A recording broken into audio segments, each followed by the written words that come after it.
because I do believe I'm not a frequent churchgoer, but I'm married to a pastor, an ordained minister of the gospel, and I do believe in the power of prayers. I believe that it was the prayers of millions of people who saw us drowning in our own blood, self-inflicted wounds, that decided to get on their knees and pray. But I will give you a testimony before I go into the beef of the matter here today, about prayer. First,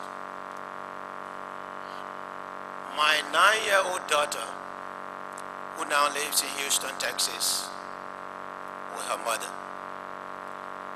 called Wylie, asked my wife in February of 2003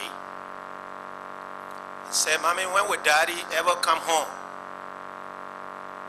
And my wife said, "Daughter, your daddy can only come home if Charles Taylor leaves Liberia or if he's dead."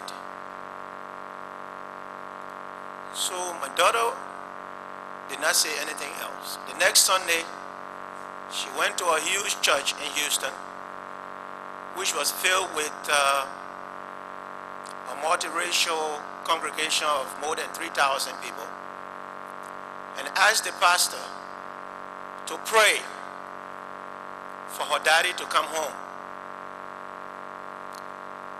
She also added that, "I want you to pray for Taylor to leave Liberia this year, 2003, or to die."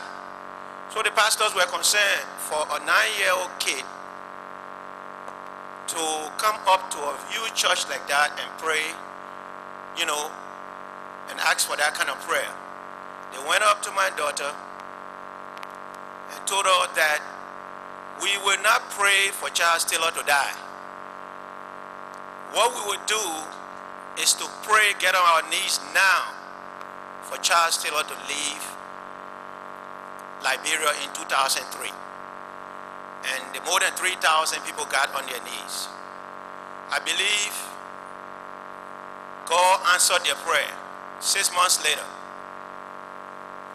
when Taylor had to leave Liberia.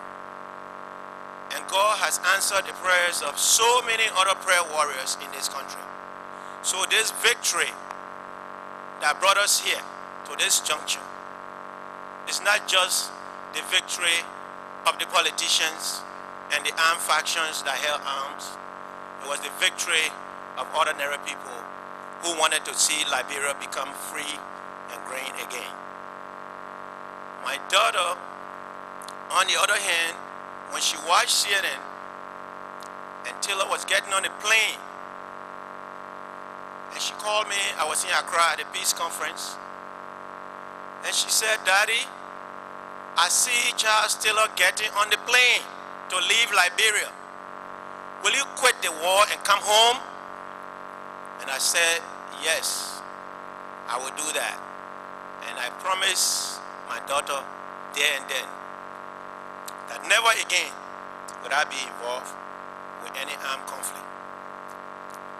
Having said that, let me talk a little bit today about Accra and Ghana and the sub-region. I want to express my thanks to the many brothers and sisters, the children of Nigeria, Ghana, Guinea, Mali, and the rest of the West African sub-region that came here to give their blood so that Liberia can be peaceful again. I believe it was their contribution that got us here, and we as a people must be grateful to them. I also want to sit here and thank the international community, especially the US and Great Britain, that apply enormous pressure at the United Nations to make sure that the sanctions were biting and the suffering of the Liberian people come to an end. I also want to thank those who have come and spoken before me, who had the nerves to come here. So many people have discouraged me from coming to this TRC. And I told them, this is a piece of history that I don't want to miss. If my story remains in my stomach, probably when I die, my body will swell. So I'm here today to tell that story. The story of Joe Wylie is both a personal story and a national story. In the words of my editor, who is editing my book, Dr. Charles Allow of King's College, and when he said these words, they really brought tears to my eyes. You know, when I received the email, he said, the story of Joe Wylie, he said, and I quote, the story of Joe Wylie will show how the history of a man can also represent that of a country during an important phase of his life.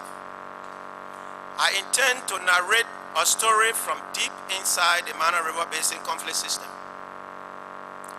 which might help us to rewrite our divided and badly distorted history. More than that, I hope my story will also help the leaders and policymakers of West Africa to resolve current conflicts and prevent future ones from happening in our region. I say this because as a conflict resolution practitioner and lecturer, I prefer to focus on those things that will unite us from now on instead of dwelling on those historical animosities that have divided this country for well over 100 years. Today, I sit before this commission and the Liberian nation and the sub-region.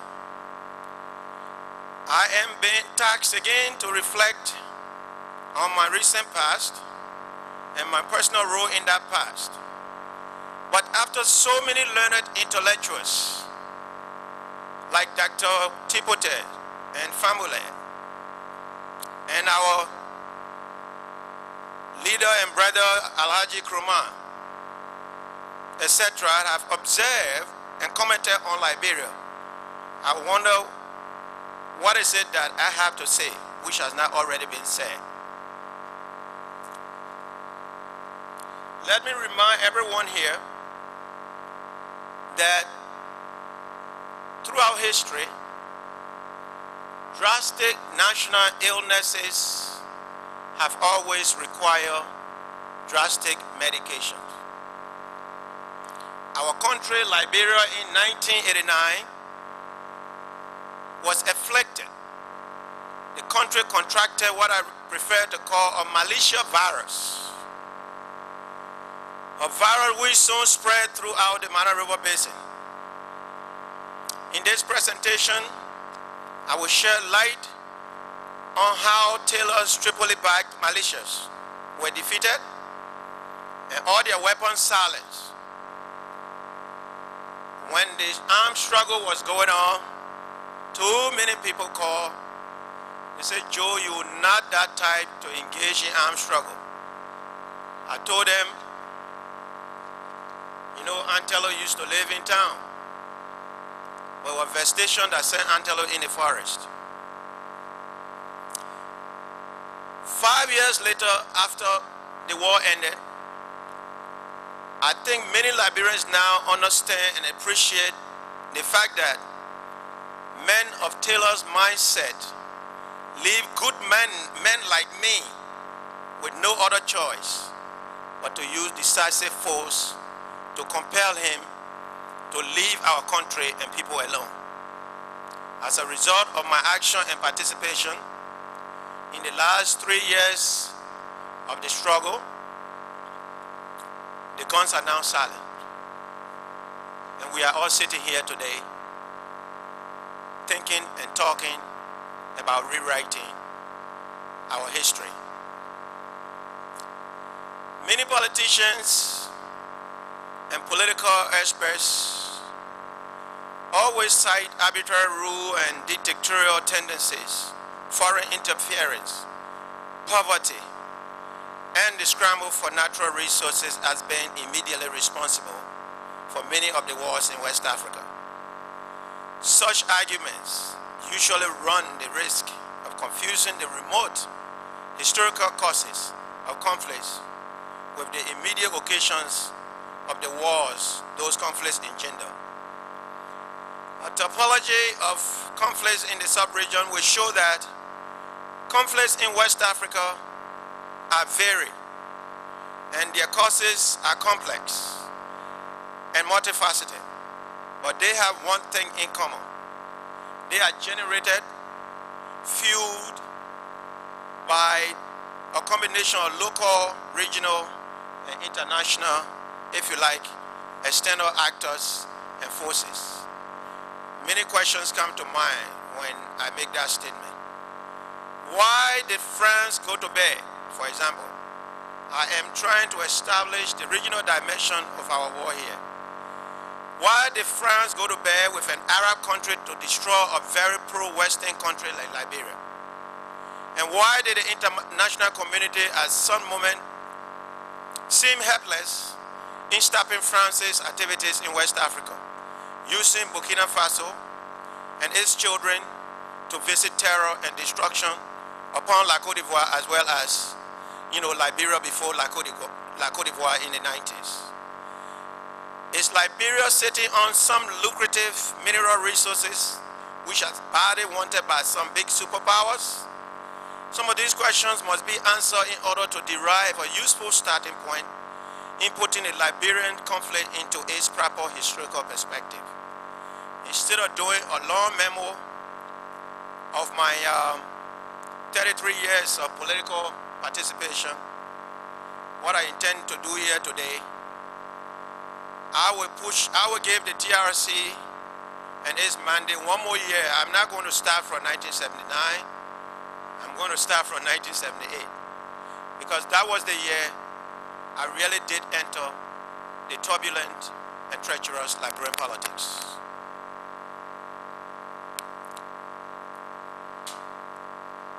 In that year, many things happened, and as they happened, they were difficult to be interpreted. Before I get into my early political life, let me beg for the indulgence of the Commission for me to redefine some words and terms that are widely associated with this TRC hearing. The TRC itself is a small part of what we call in conflict studies transitional justice. And transitional justice is one of those words terms I want to define right here. It is usually applied to nations or failed states emerging out of dictatorship or conflict and finding their way towards peace and democracy. It has two main objectives.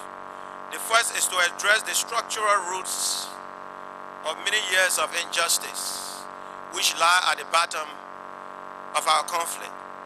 Secondly, transitional justice must seek to restore the dignity of those who were victimized. Transitional justice, if it is guided properly, can lead to genuine reconciliation. Then what is reconciliation? For our brothers and sisters in the Atai shops and listening to me presently, I want to just give a very short definition of reconciliation. It is a process. It is not a one-strike deal. It's not a one-day event. Reconciliation is both a process and an objective of this TRC. But if we as a people, once again, mischievously use this process, the reconciliation process, the TRC process, to gather information from witnesses so that we can witch hunt our political opponents and perceived enemies, the possibility of our country relapsing into another war could become real. Now, the next word I want to define is conflict. What is conflict? Conflict is the motor of transformation or change. It is neither positive nor negative.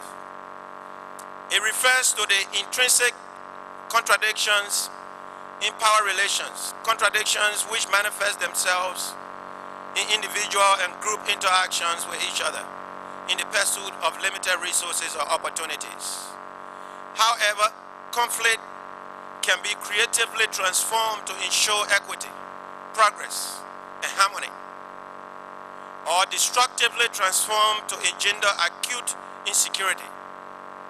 Human insecurity is driven by the negative transformation of structural factors through the exacerbation of conflict accelerators. The degeneration of conflict into open violence is often sparked by what we call conflict triggers. What are conflict triggers? Triggers refer to sudden events which affect the accelerators that spark a crisis, which could in turn lead to violent conflict, such as the sudden increase in the price of rice, the staple food of Liberia that sparked the rice riots in the country in 1979, which ultimately culminated into the bloody coup of 1980. Today, Mr. Chairman, there are two events in my life that shaped my young life into a high political direction. And all two events happened in 1978. The first one was the murder of a young Liberian man, 23 years old, of the Bella tribe by the Hajj brothers at a supermarket on Center Street. When Edward Berry was killed for candy, that killing outraged the entire Liberian nation. And those of us who were on the political side took exception to the fact that a young man like us could get choked for just a candy in a supermarket. To add to my trauma about Edward Berry, the Chief Justice of Liberia at the time, peace be unto his soul, I have respect for dead people, Honorable Jimmy Pierce Sr. was kind of concerned, and he had interest in the Hajj brothers, manifested by the fact that his son, Jimmy Pierce Jr., who is my friend, was the lawyer of the Lebanese that choked Edward Berry to death. Now, let me remind you that in 1976, I joined the movement for justice in Africa. I could not have understood the death of Edward Berry from a proper perspective if I did not associate with Moja to have had the kind of political awareness that I had that drove me. And here I want to give thanks to Mr. Marcus Weedeh, James Yasia, and Robert Wiatu for recruiting me and making me part of the movement for justice in Africa, or liberation support movement, which was in the business of sensitizing the Liberian public opinion against the evils that apartheid and colonialism represented on the African continent. The second event that traumatized me was when I was in the 11th grade in 1978 in Charlotte Tubber Memorial Academy. As a student, I wrote a poem to express my disgust about the fact that the President of the Republic was always calling us, the young people, his precious jewel. Every now and then, you know, the president was like the young people of Liberia are my precious jewel. I believe President Talbot really meant what he said.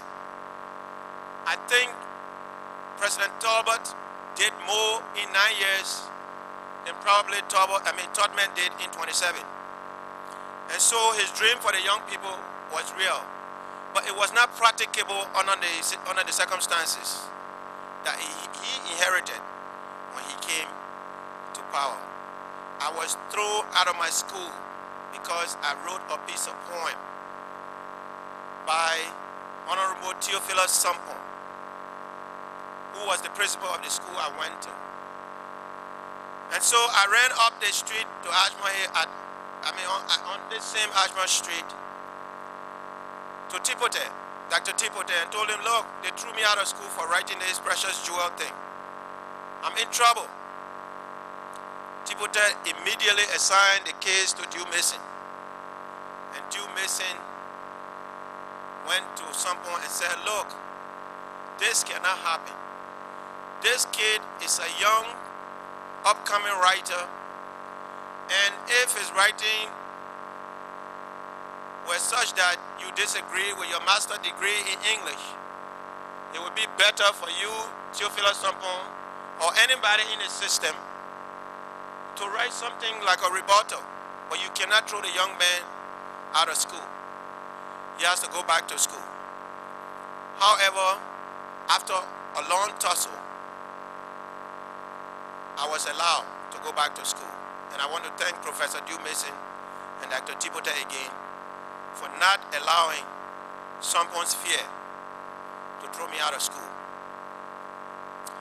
And for the benefit of the young people of this country who are still going through some of the same problems I was going through when I wrote the poem, I want to recite this poem. It's not a long poem. It's about 3 stanzas. I want to recite it. And I want to beg for your indulgence, Mr. Chairman. This poem was entitled, Am I a Precious Jewel? The question was to the President. And it was more sarcastic than satirical. And here it goes. When I have to quit the countryside to come to the city in search of education because no attention is paid to my village, in spite of the hot tax my people pay from year in to year out, may I ask one question? Am I a precious jewel? When education is not free and books, uniforms, and school fees are more than I can afford, and I live in New Crew Town or Old Road, and there is no bus to get me into school on time, may I ask you again, sir, is there anything precious about me? When I have to starve daily because I, a self-supporting student, cannot afford a bag of rice, when some of my starving brothers get jailed and killed because they have to steal to escape death from starvation, with you big shots saying or doing nothing about it, just building huge palaces and riding big cars while millions of bellies go empty.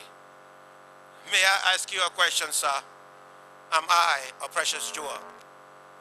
This poem reflected the sentiment of many of the young people of my time, and because we were engaged in a non-violent struggle, I believe I took advantage of my calling as a young writer to give beef and meat to the plight and condition of the young people of my day.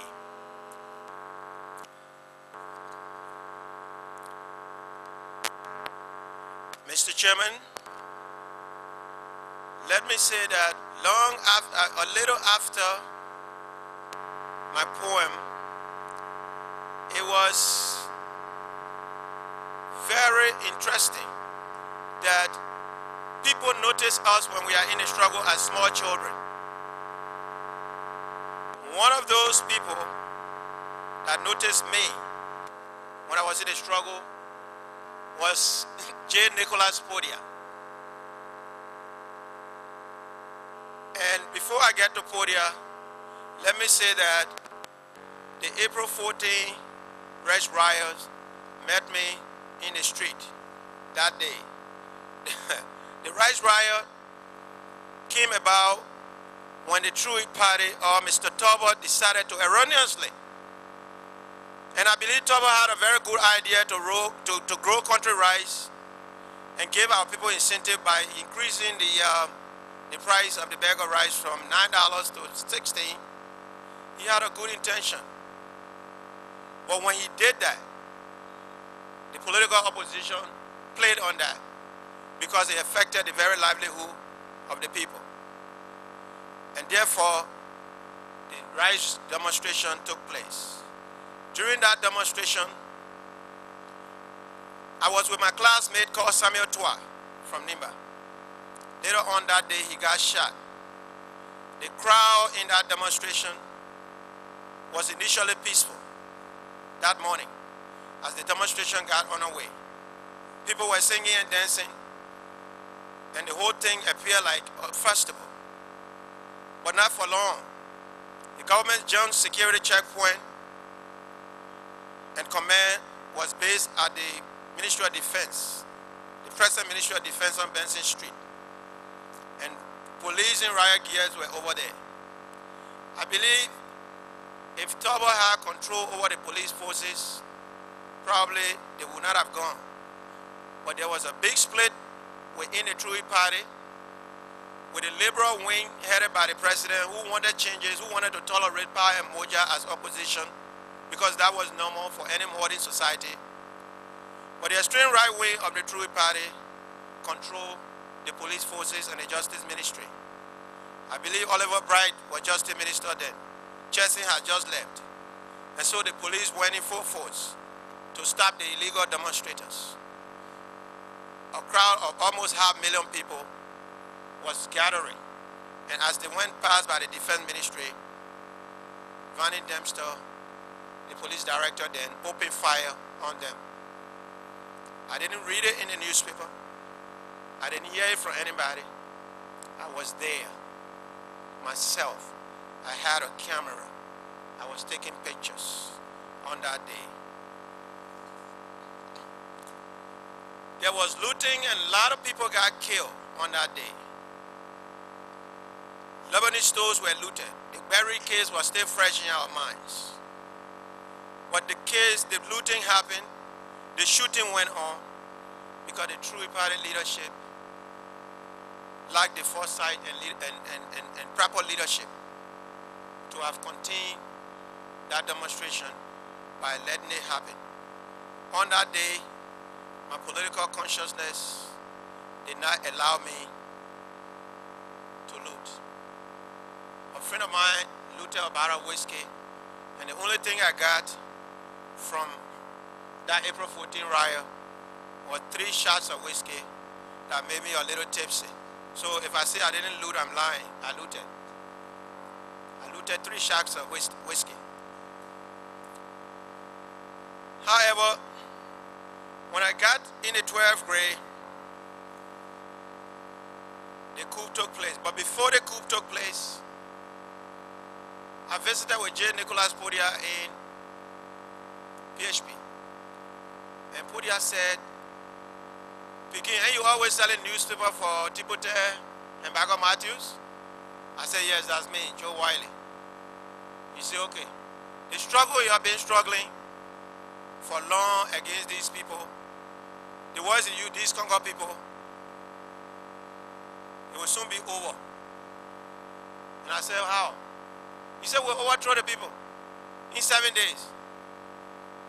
So, you know, I thought it was one of those bluffs, you know, because you hear people getting drunk. We're drinking beer and the man was talking. I didn't take that to be anything.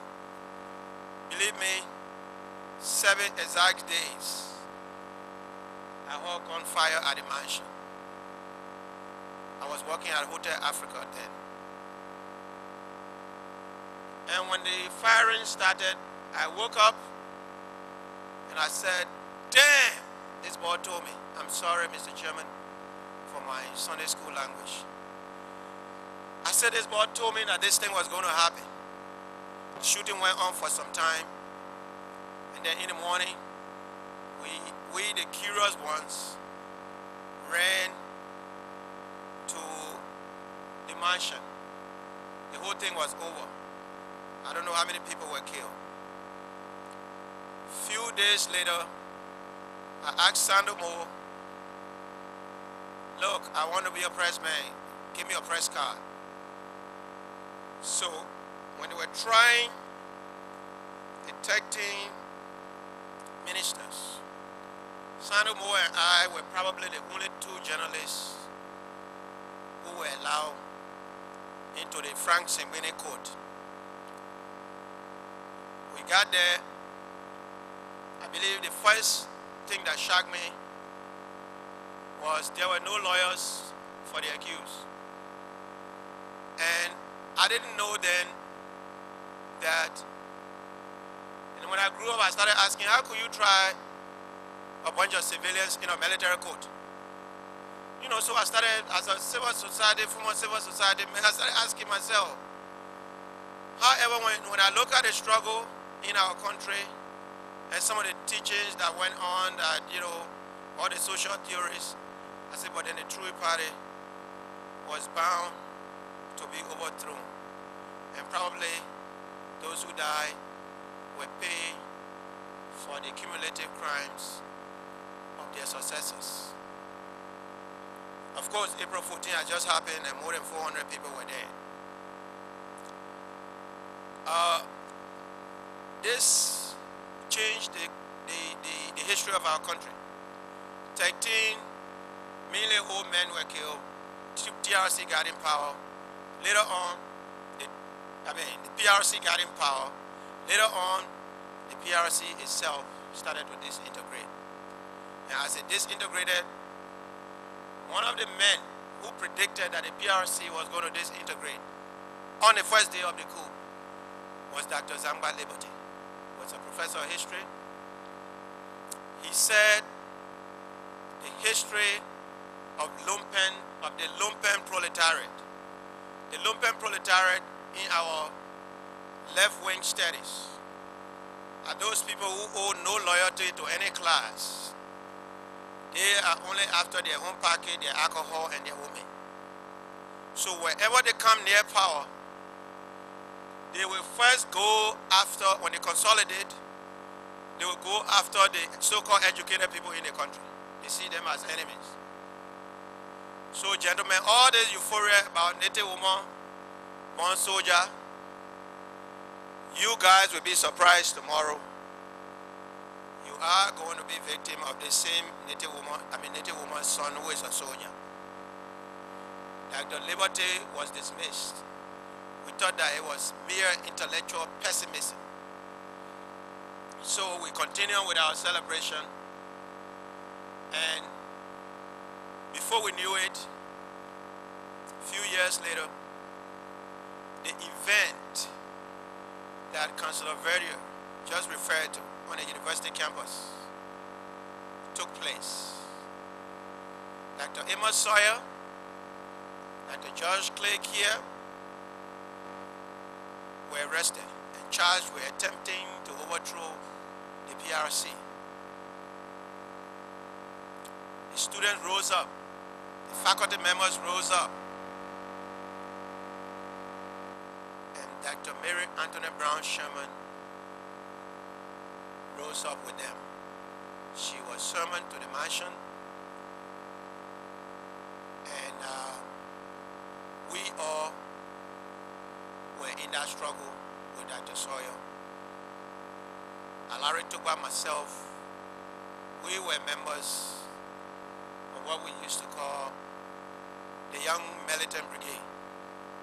We were stamping all these nomenclatures on ourselves without any basis, because in our frustration with our leadership, we wanted action, we wanted change, We wanted things to happen. So we went in the auditorium and started making speeches. The students were singing, and the president crossed the street into the Capitol building and gave that his famous move or be removed order to Grady Allison. I had just finished speaking, and Alaric Tuba was climbing the podium to speak when I heard gunshots within the compound of the university campus. I ran out, and then the glass up there on the TH building started breaking, coming down on me. And I said, oh my God, these guys are not scaring us, they're trying to kill us. We, the able-bodied guys, started to run. The women, the girls who were in their dormitory could not run. So when the soldiers got on campus, we know what happened. A lot of people were beaten up. I saw a girl whose name I cannot remember being bayoneted by a soldier right in front of the campus after I came by way of Jalatown. The girls were stuck in their own dormitory where some of the AFL soldiers went and raped them for 3 days. I was shocked. In April, we were in the street celebrating Native Woman Born Soldier.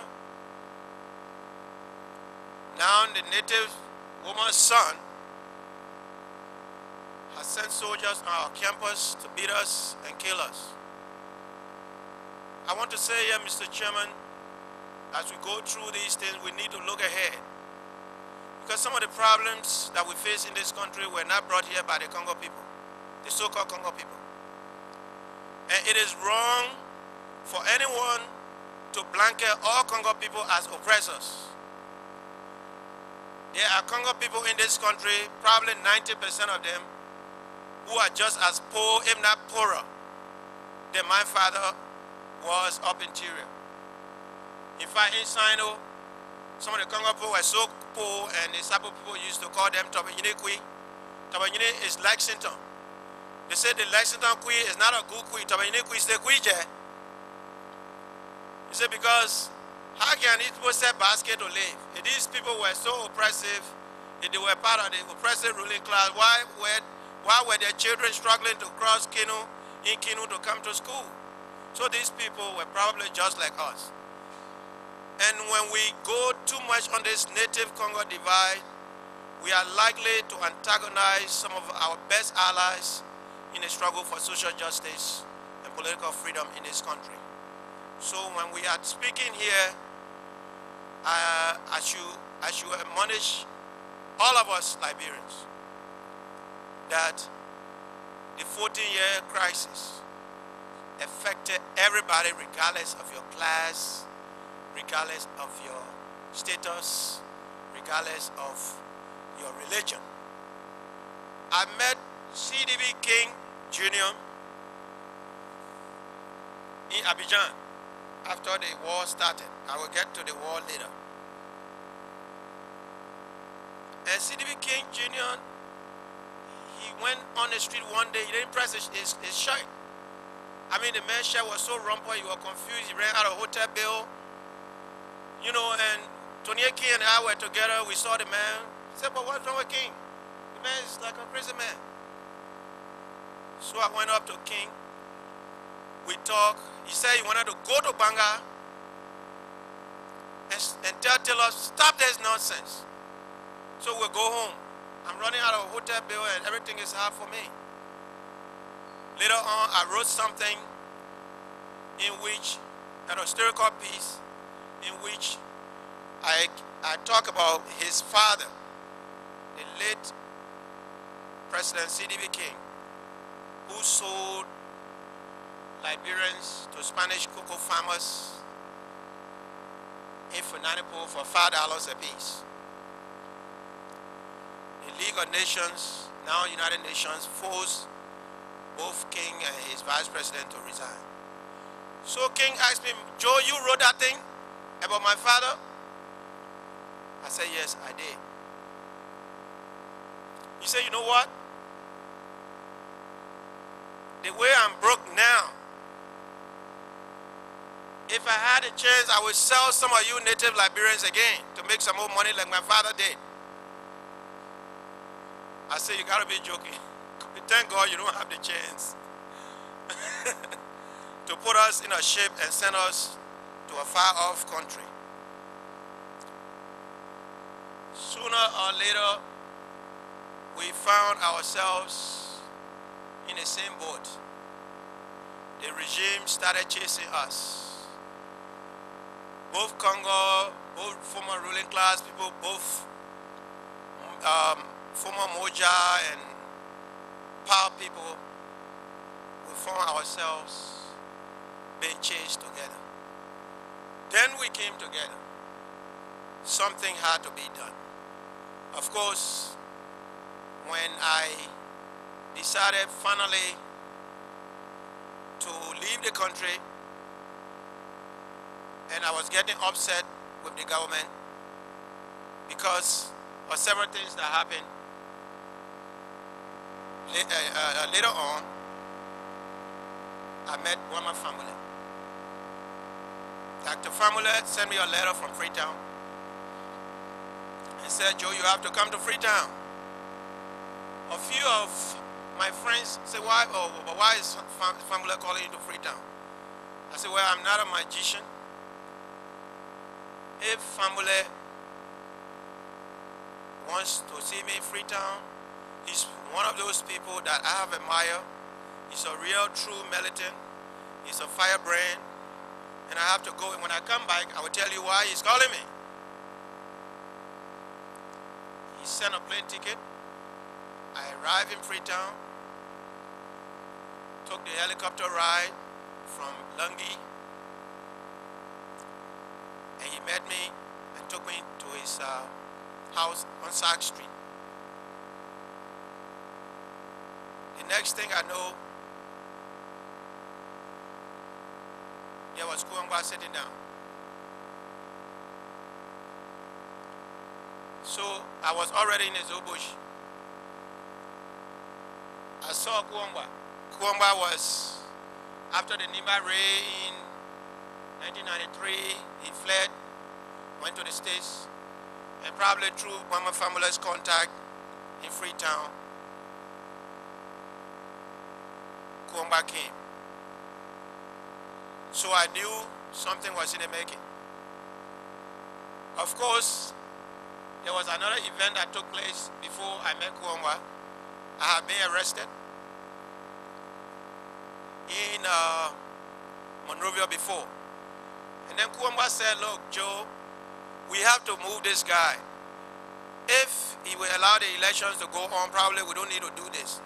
But I believe, though we not allow this election to be free and fair.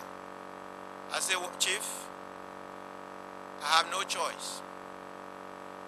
So, but he said, but you are not staying here, you are going back to Monrovia. I said, what? He said, you are going back. I said, yes, sir. Because Kuangwa, the press had created this big image of the man.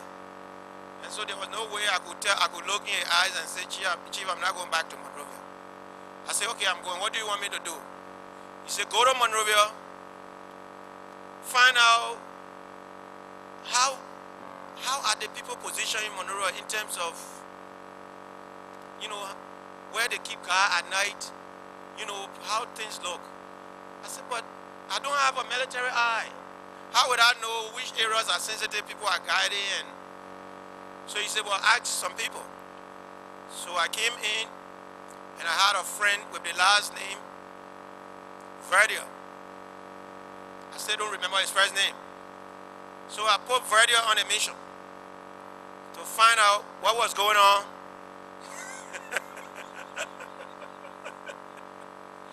I'm sorry, it's not a TRC chairman. Weedeh collected the information. It was a one-page information. Then I had in my possession another letter that family wrote me. But that letter was coded. And even within that code, there was another code with numbers. Those things were in my possession.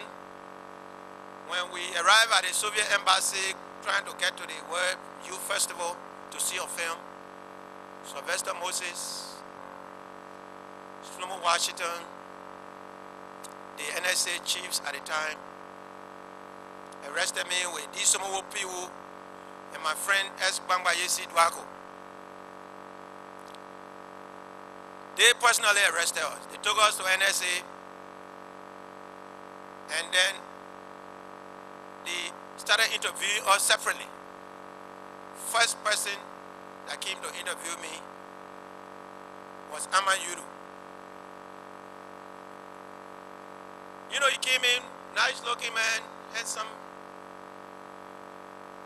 You know, he said, "Do you know why you are here?" I said, "No." He said, "If we charge you, if we say that you killed somebody, will you know?" I said, "I didn't kill anybody." He said, "But you are a spy." I said, "Oh, thank God, I'm a spy for the Soviets without the salary. Because it was preferable to me for them to have gotten to know that I was spying for the Russians than for them to connect me with Kuangwa. So my case was treated as espionage man." He left. Next thing I looked, Grady Allison came. 2 o'clock in the night. They brought me out of my cell. I thought they were going to kill me, because we heard the common stories and all these stories before. When they get you out of your cell at night in Liberia, it's likely that you may not come back to that cell. But I went in a place, and Amayuru was sitting there. Grady Allison walked in. And boy, I tell you, that man had a personality that would scare anybody. The eyes were too big. They were shining like locomotives looking at me. The highlights of a locomotive looking at me. The first thing he said was, "Oh, y'all didn't cuff the man? And y'all want me to see the man?"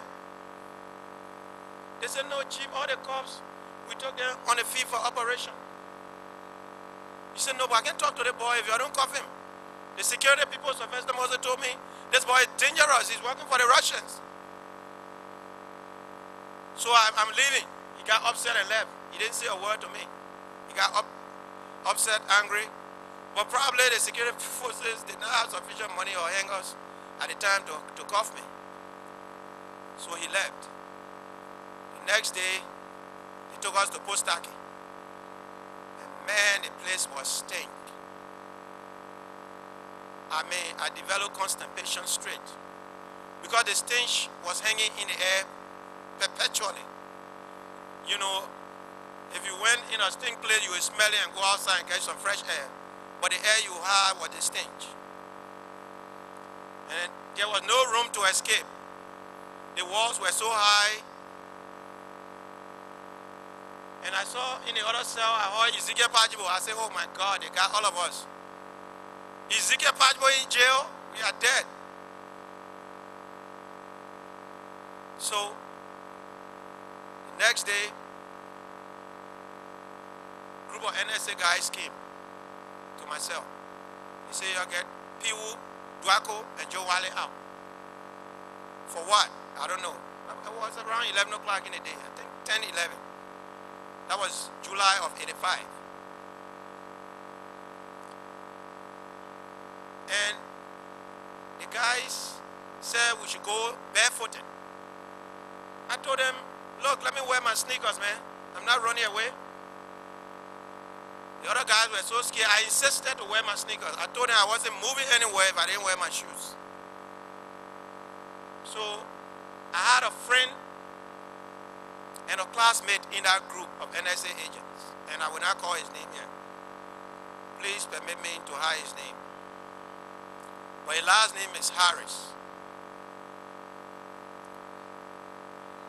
And probably he was an American-Liberian friend. He said, "Gentlemen, if the man say he wants to wear his sneakers, what's the big deal? They told us to bring this man. They didn't say bring him without shoes or clothes." said, oh, thank God for Harris. I put on my sneakers and we went. They put me in one room. They put Piwu in one room. They put Dwaku in another room. One soldier, one NSA agent were assigned to my door on the second floor of the NSA building. So when I got in the room, the first thing I did as a real militant was to inspect the room for possibility of escape. And then when I inspected the room, I found out that there were no window bars. So I went and removed two of the glasses that were hanging to make room for my body to pass. But after I removed them, I closed the curtains back and came and opened the door. Popped my head outside, and the NSA guy said, go back inside, they're not ready for you yet. Probably they were coming to try me on TV like they did Flans Hamilton. When I went in the room, I said, Joe, in any case, you are dead. Because before we went to the NSA, they are taking us to the mansion. And when Sylvester Moses told the president, Joe, that Joe Wylie is not a small boy, he's posing as a student. This man has in his possession the same code Hitler and Goebbels were using in the World War II theater of war in Europe. And those eyes almost popped out of their socket. What? The man was limited. So if you make that kind of comparison, he will think that I'm some kind of big trouble. So he called Duba, he said, Duba, set up a tribunal for us to try this man. Some kind of court they wanted to try me in. And then the rest of the students, when they put make noise, we free them. The meeting was over. So I went back in the room. I looked out the window, jumped on the little balcony of the NSC on the second floor, and I jumped down straight in the Romanian embassy yard. I got caught by the glass battle that was. I first came on the glass battle fence, and then I went down. 1 cent was not in my pocket. Right in front of the NSA building, the first taxi I saw coming, I jumped inside. I said, the taxi driver myself will fight. But I'm not staying here because I don't have money. Jumped in the taxi, I told him, look, my sister selling Kobo right on Randall Street, carry me there. When I got there, my sister had not come to sell, it was not lunchtime. So the man who was selling gas, because Grady Allison had detained my sister for 7 days, she had just delivered a week before with a baby, but she was released after civil society people started crying out. And the gas seller said, your sister told me you were in deep trouble. What are you doing here? I said, my brother, they just freed me, but I don't have money to reach my sister. So he put his hand in your pocket and gave me $1. I jumped back in a taxi. I told the man, look, I'm not coming here. I'm going to Nuclear Town. He said, but you told me Randall Street. I said, yeah, but I changed my mind. The same mother that told you Randall Street, the same mother said Nuclear Town. So he said, okay, let's go. When we got on the bridge, the traffic, that was like 20 minutes after my escape. The traffic was like, I look at the whole thing, I said, look, I said to myself, if I escaped 20 minutes ago, the NSA people are on a run for me. I mean, I'm on a run, they are chasing me. I'm not going to sit in the traffic. I gave the taxi driver the whole $1 and jump out of the traffic. He said, but come for your change, you're not going again. I said, I'm not going. Straight into the People's Republic of West Point. I had a classroom teacher, friend there, went straight into his place. When he saw me, he was glad. He said, Cuba? He used to call me Cuba. He said, Cuba? I said, yes. He said, you can stay here for 1 whole month. Nobody will see you. This is West Point. I said, thank you. I sent for my cousin who was in the army. And he came. And when he came, he brought me a gun. I said, for what? He said, to protect yourself. I didn't know anything about guns. Of course, the single barrel, when I was 12 years old, my father used to show me how to shoot up interior. That's all I knew, but this was a pistol.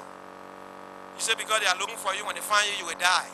They even stop in embassy cars. So you have to defend yourself. I said, put it right under my pillow. They can't give me some false sense of security. But I knew if I were confronted with two police officers trying to arrest me, they were going to kill me. So I didn't count too much on the gun. But I was counting on my survival, evasion, and escape tactics. So I was there with Zach. I contacted our other comrades, especially Tony Richardson, peace be unto his soul, and told them they should make preparation for me to escape. I stayed with Zach for 3 days in West Point, and when I wanted to leave, I told Zach, go and get me one hamburger at King Burger right near Riverly City.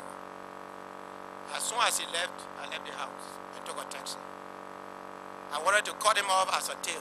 I didn't want him to know where I was going. Because I want so that when anybody ever caught him, he would honestly say he didn't know where I was. I went straight to Sinker, to the house of Wester Uri, former NSA man and also a Congo man. I ran to a Congo man's house, native man chasing me and running to a Congo man's house. That's why I say we should be careful. Because in the process, we have made friends. Congo people have contributed to this nation, to the security. Not all Congo people are oppressors. The American liberalism, if I must repeat, is a mindset. Any Gribble Pele or crewman who gets his first degree and builds a house, steal a couple of dollars from the bureaucracy, and put a dog to his fence can call himself American Liberian. So I ran to Uri's house. Uri was not home. Uri's wife said, Tipla Uri, she said, Joe, this place is the place people will watch. Because Uri used to be NSA director, used to work for the NSA, they would check his house. So please go in the room. People are going to come to visit us. I went in the room. Somebody came to visit and the person couldn't leave. And I needed to go before darkness. I said, but what the man? Is he an agent or what? So finally I came out and told Tipla, I don't feel comfortable here, I have to go. She was glad that I was leaving. Well, at least I thank her today for not slamming her door in my face. I went out and I headed straight for Dr. Anthony Brown Sherman's house. Peace be unto her soul. And when she saw me, she said, Joe, the people are looking for you. I said, yes, ma'am.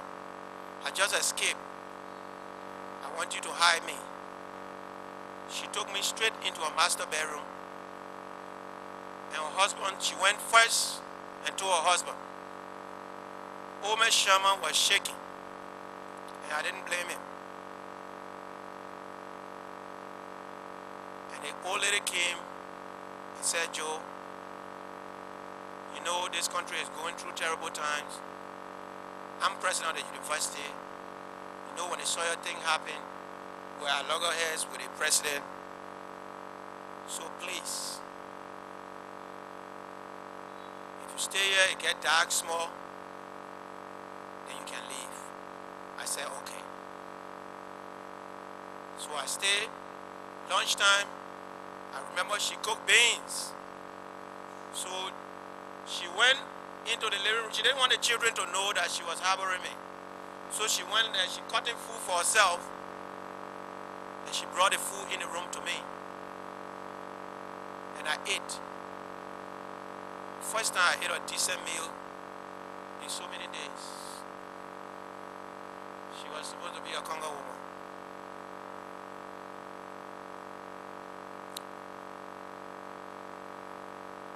That evening, when it got dark, I left her house. But before I left, she and her husband went on their knees and told me to get on my knees. And probably for the first time in 20 years, I decided to pray with the old lady and the old man. You know when you are in trouble, that when you know God. The old man prayed, the old lady prayed, and she gave me some money to help me. And she said, God be with you, my son. I headed straight for Capital Bypass. Went to one of my uncle's place, lay down there and slept. By 10 o'clock, I got on the bypass, took a taxi, straight to New Town, to near Richardson's house. By 4 that evening, Tonia was ready with a taxi. He took me to Firestone, to the house of Mulba Barney, another comrade in the struggle. Mulba Barney kept me in his little cubicle that Firestone provided for him for 14 days. You know, I started wondering how Firestone could build such a house for a man with that kind of family. That was my first time coming into contact with Firestone reality, and I thought it was not good. And as a poet, I did 2 lines on Firestone.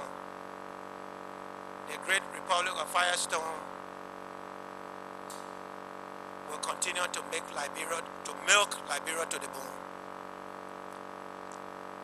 But as I was falling asleep, I was fighting to leave the whole idea of Firestone and all that and worry about my own escape.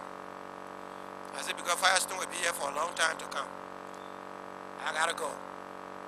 So I tried to get myself from thinking about Firestone. I lay down there. 14 days later, Mulba Barney got a very beautiful girl, mulatto girl, put her in the front seat of the taxi, put me in the bike, and every gate we reached to, all the security people and the soldiers were looking at a beautiful girl in the front seat. They didn't care to know who was sitting in the bike. It was intentional, but it was risky. It was risky. So I got in Banga, and I made my way to Lofa.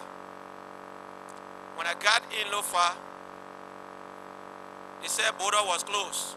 Nobody crossing. The border closed. Coup happened, you know, something happened. They're looking for border closed. So there's a town called Yemenju town. And Yemenju in crew means man. I said, but how can Yemenju town be all the way deep into Loma country like this? And you know, my grandmother is a crew woman. That's the problem that my people here. I saw a guy on the car, he got friendly with me. He said, let's sleep here when the people open the border. Probably you will go. I said, okay. I stayed for 3 days. On the 3rd day, the owner of the place went in the bush and brought a big green snake. So I saw the snake and I said, well, what are the woman doing with the snake? That's the dinner, man. That's dinner. The guy told me, this is dinner. I said, what dinner? Where I came from in the Sapo forest, we ate so much meat, we never ate snake. You know, before I knew it, when the woman got through cooking, right on my plate was the snake, green snake. They didn't even take out the skin. I said, oh my God, my people told me not to eat snake. This struggle here will make us do plenty of things. But I decided to eat the snake. I had no other food. I ate the snake. And the next day I looked, my mouth started to peel. So I said, look, there might be something in this village that will be that will take care of this situation. I went to the next kinju shop, filled the whole glass with my agbeteshi,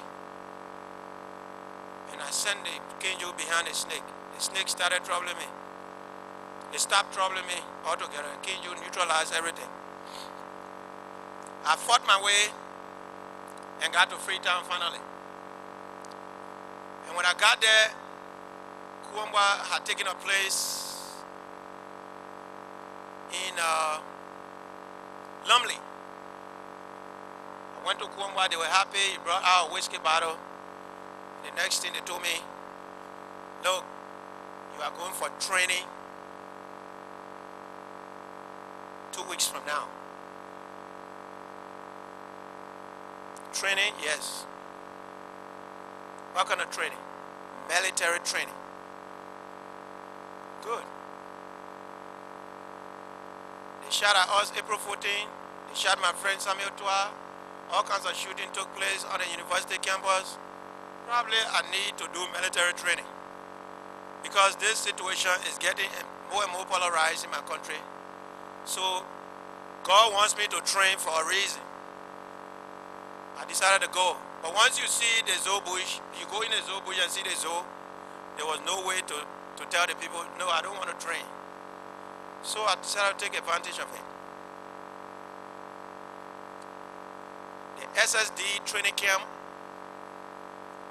was somewhere on the Guinean border. They took us there. Fambule, Tonia King, Harry Nguyen, Tom Kamara. Tom Kamara really did well for us. He had a vehicle that we're using to move from place to place. But that was all he did. As soon as we reached the camp 1 week later, Archie Williams arrived from the States with $50,000. He gambled half of the money in Mami Yoko at the casino. Probably the people that gave him the money had no way of making, not to spend that money on himself. He came to support the coup process. But because I was just a recruit, I didn't know how money mattered when, who was bringing money. But I kept hearing that there were other people in Monrovia that were supporting the coup. So you had True Party people, Tonia King and others, Archie Williams and all these people. You have Moja people. Probably you have some power people now in the same boat, training to come and overthrow Samuel Doe if the election went by.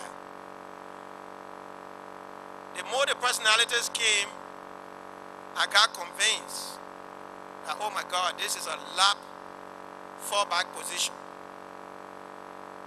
If lap does not win, then we might have to do the coup. The names I heard across the border were many, but prominent among them that were busy preparing the ground for the coming of Kuomba. Mr. James Holder, Mr. Robert Phillips, Harry Greaves, and Madam Ellen Johnson Sirleaf herself. They were working 24/7 to make sure the logistics are in place for the coming of Kuomba. I happen to be a foot soldier. So in the camp, Kuomba kept telling me something, oh Joe, I didn't know you were related to Western. You know, I said, my friend, I'm not so upset with Doe for the killing of Western. I'm not upset with you. I'm upset with Doe because of Nelson Doe, because he was my friend. And I thought that he was too young for him to be killed the way they killed him. That's the man who turned me against Doe. That was him. So Kuomba was very much at ease. But another fellow from Nimba called Mialo told me, Joe, don't mind that man. Because Mialo was a Western freak. He was a follower of was said. He said, Joe, don't matter, man. All of them carry, man. So I said, but that's not what we hear. This is a new dispensation. Who came, I said, I don't care. We need to train and go. So finally, we got through our training after 4 months. And I must confess here that 4 months of military training, for the first time, for 4 straight months, I didn't touch a woman. And my head felt like it wanted to explode for some strange reason. Maybe my hormone levels were going up. And that was the part that was eating me up. When do I get back to normal life? But the military training, more than anything, I believe, sharpened my perception of life. It made me to turn into a precise mind and discipline me a little bit. Because we have both Cuban training and American training. Jimmy Bia, Cooper Tier, and a few AFL officers, Major Emmanuel Dennis, who we call in Grebo Jrujaba Himiemo, that's his name, he always call himself. They train me in courtesy and discipline, Bennett drill, and anything that had to do with the American side of the training. The Cuban side of the training was done by the SSD people, and they trained me to be a sharpshooter. And I was a machine gun operator. I could disassemble, when the training ended, I could disassemble and assemble the AK-47 with my eyes closed. So I had a sense of security. And so after the training, I was like, when will we see action? You know, usually when soldier people train, after the training, they want to see action. So where's the real deal?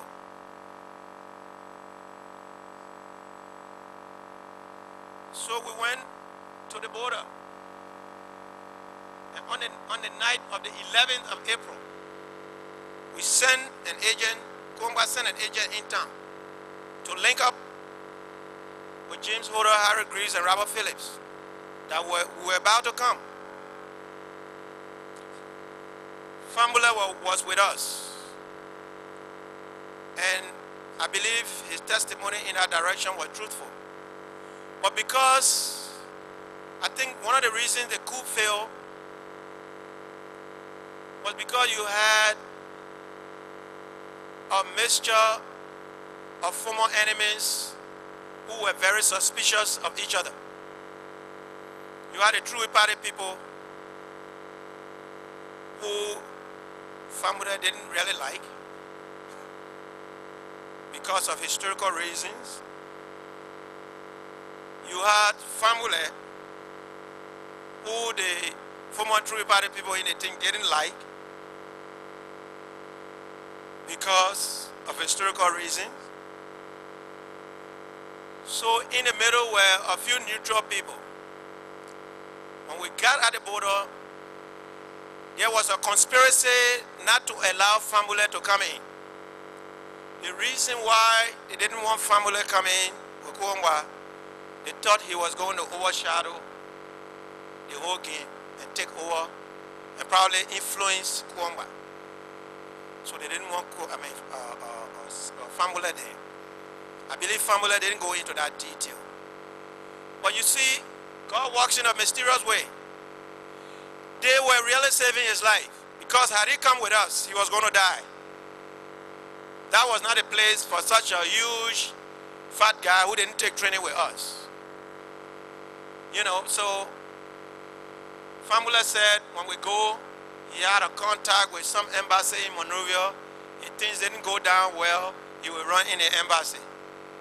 Upon reflection, my friend, when gunfire, the embassy was going to close its doors. There was no guarantee that they were going to accept him. So I believe God went through the people that didn't like Famule to save his life.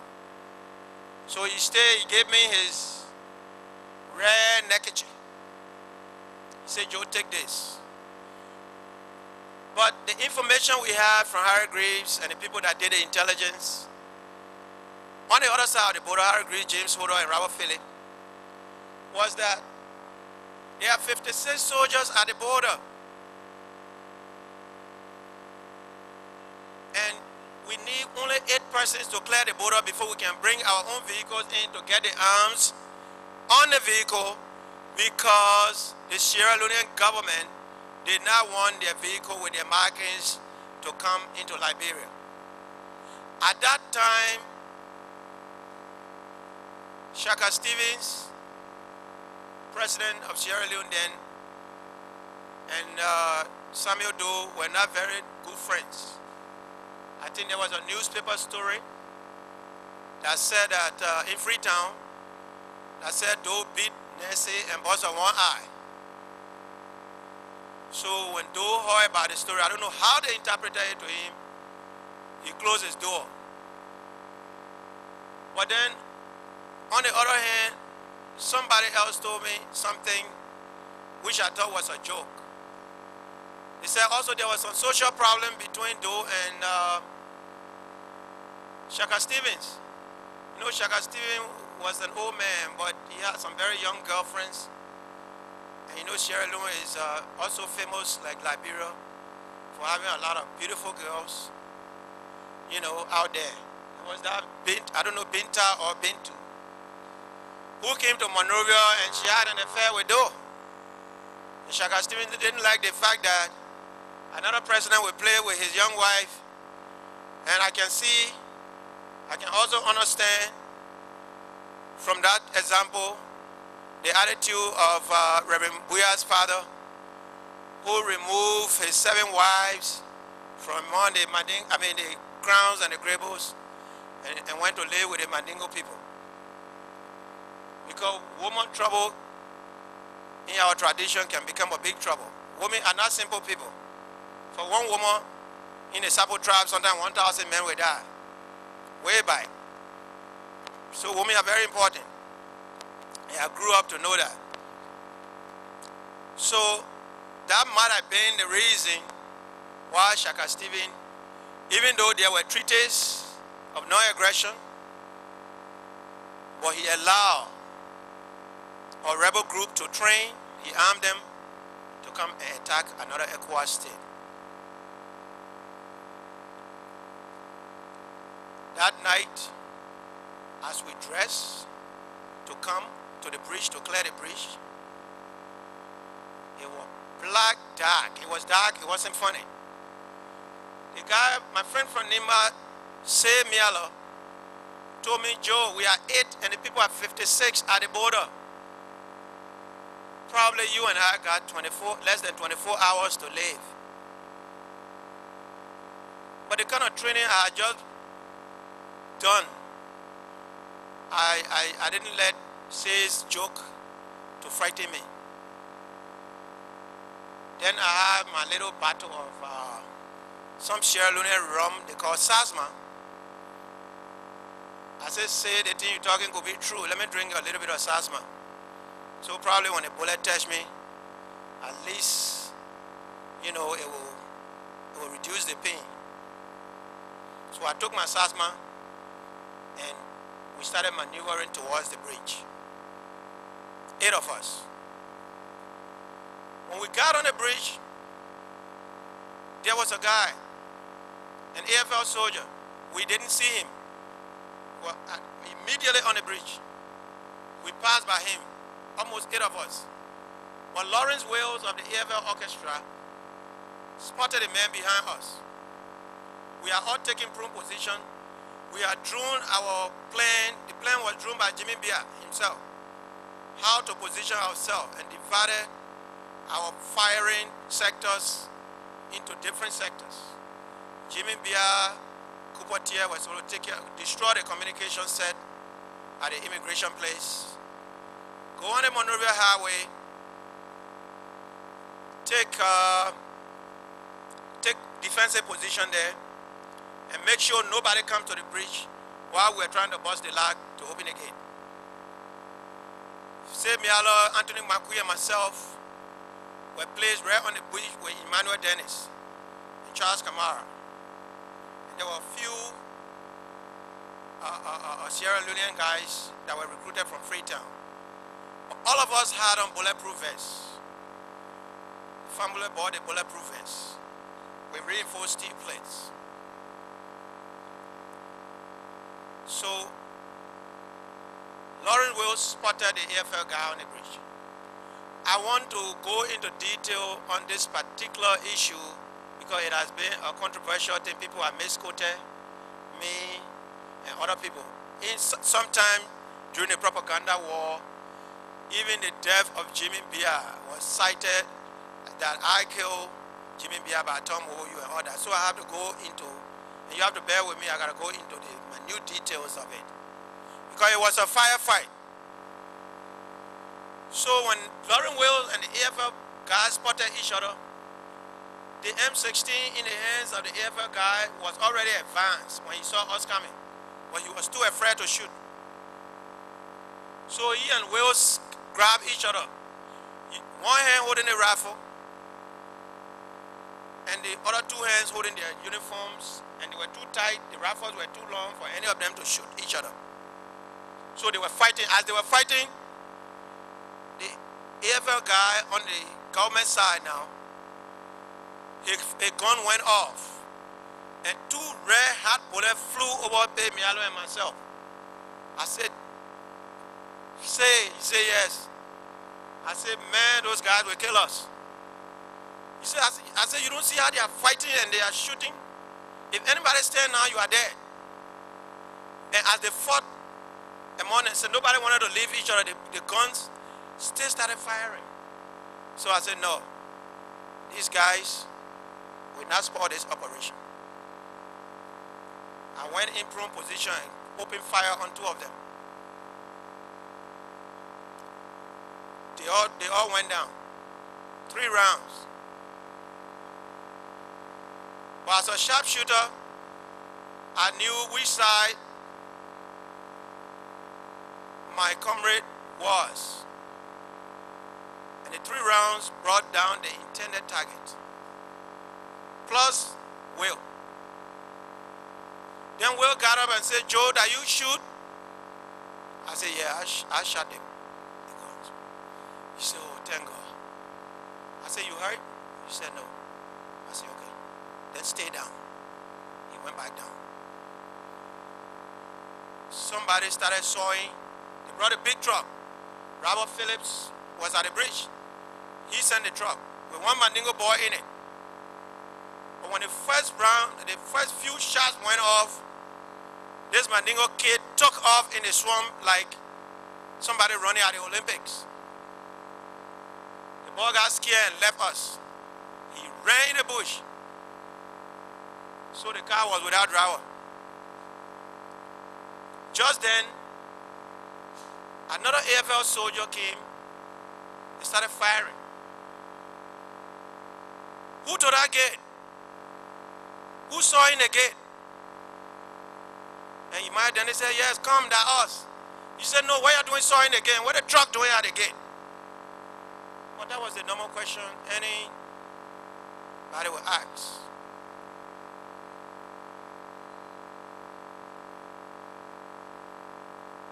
The soldier kept coming and making his threats. And for some strange reason, I just can't believe why he didn't fire the one tire on the car. He just needed 1 round to wreck the entire operation, because that was our only car. But for some strange reason, he was firing in the air. Not knowing why the soldiers were firing in the air, Jimmy Bia, being a sound military man, thought that his area leaked. You know, in military structure, when you're on a battlefront leak, you got problems, you need help. So Jimmy, instead of firing at the guy when he might then gave the order, he started creeping behind the men who were threatening. We who were in prone position could not see them across the road. So when the man's voice got closer to me, and Emmanuel Dennis kept yelling, anybody who can see that man, shoot him.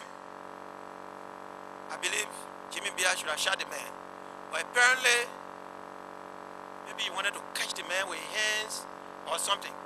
He was probably close to the man. And then my Joe Wylie anger kicked in. I said, why are the men ordering to? I took one of the hammer-like Chinese grenades from my pocket. They issued each person 2. I took 3 more. I said, this is a do or die mission. I don't know what's going to happen. So I could afford to use one.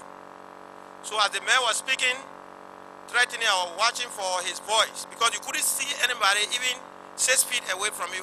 You would see them either as a shadow. I lobbed the grenade across the road to where the man's voice was, and it went off. The next thing I know, I saw someone in a assault position coming towards me. That's when I opened fire with 3 more rounds on his chest. He dropped, and immediately he woke up. So, you know, when you go into military battle, sometimes when they plan the way you plan it, it can't go like that. I was wondering, in seconds, how would I shoot somebody in the chair? He just wake up. It escaped me that the man had on a bulletproof vest. So when the man woke up, Lauren Wales, who was standing a few feet on my side, said, oh, the man died. That's how Lauren Wales opened fire. The bullet hit Jimmy Bear in the neck, and Jimmy Bear dropped. At this time, we did not even know it was Jimmy Bear. We thought it was the guy who was making the noise, saying that you were going to spoil the car. So, when we brought the flashlight, it was Jimmy. Emmanuel Dennis said, put the man in the car. I said, Dennis, most of these guys just ate with Jimmy a few hours ago. If you put Jimmy in the car, we go to maneuver, we really spoil their morale. So our best bet is, let's put him somewhere. When they think succeed tomorrow, we'll come back for him and give him a nice, decent burial. He said, yes, that's true, Joe. But I want to fire a few rounds in the air. I said, at what? Naturally, I started detecting to my commander, because I didn't think that it was necessary to shoot again. Bear was dead, and we had to take the truck across, put the ammo inside, and go and reach Monrovia before 5 o'clock to start this thing. So we saw the gate open, the car went, brought the arm, and Kwamba came and saw the first guy who died at the bridge, who and Lawrence Wells were fighting. He poked his head out of the window and said, Joe, the man died. I said, Chief, yeah, the man died. He said, amen. When he said amen, I was like, what? General, you said amen, 1 man died? How can the general say amen? So I said, oh, we're in trouble. So we packed our things and started going. When we got at Medina, I mean, all the gates were opening. I think James Holder and Harry Grease did a great job.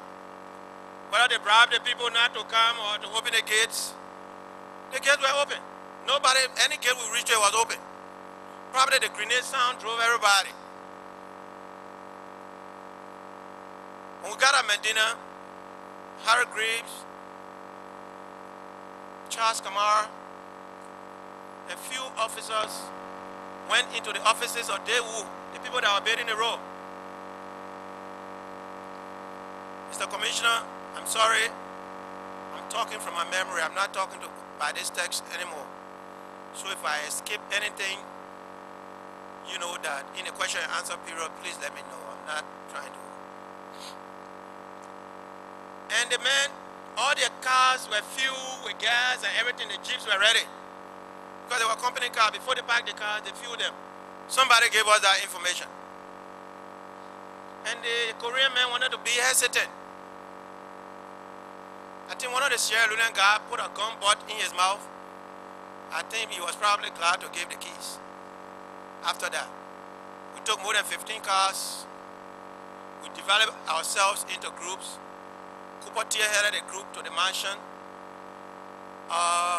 Charles Kamara, Harry Greaves was his driver.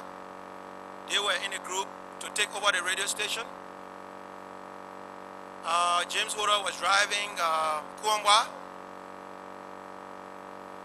And as we approached the AU gate, we saw a bunch of security people and soldiers, and probably they thought, excuse me, we were coming from Bombing Hills, from the headquarters of the 1st Battalion, because we were neatly dressed in camouflage that Famule bought from the States when he brought the bulletproof jackets. So they thought we were regular Liberian soldiers. So they allowed us to pass. But even if they had not allowed us to pass, we had enough firepower at that time to bulldoze our way through. But they allowed us to pass. We separated the groups. Charles Kamara went to the radio station through by way of Freeport to go to ERBC. Cooper Tier, myself, went towards Jalatan. We climbed the LU steps. I said, this is the same LU that the people fired me on. Now I'm going to stay LU here and open the first fire. I launched, from right on campus, I launched the first RPG bomb at the mansion.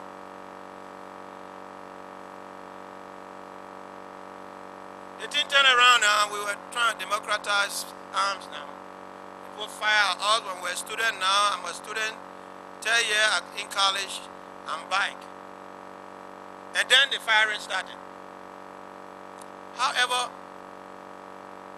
the only thing I know about the capture on the radio station was that, and Charles Kamara told me this, if you lie, I'm lying.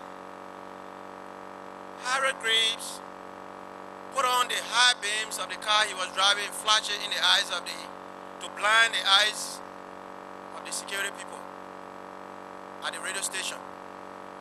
And the soldier asked, who is flashing that car light in our eyes? And someone in the car, probably Harry Greaves himself, said, oh, we missed our way. We're trying to find our way. Just as they were talking, the bomb went off. It took out the whole guard post. The security people at that place put down all their arms. And they said, we were here. We were here. They think we are fired just now, that cool. We were here. That's how they took over the radio station. Cooper Tier and I continue advancing. Cooper Tier should have covered the entrance of the mansion around the information ministry. I was covering the other side to the foreign ministry way. The guy who had our logistic, the additional weapons to reload in case we run out, he came through Jalatown by St. Patrick's, and when he approached us, our commander panicked.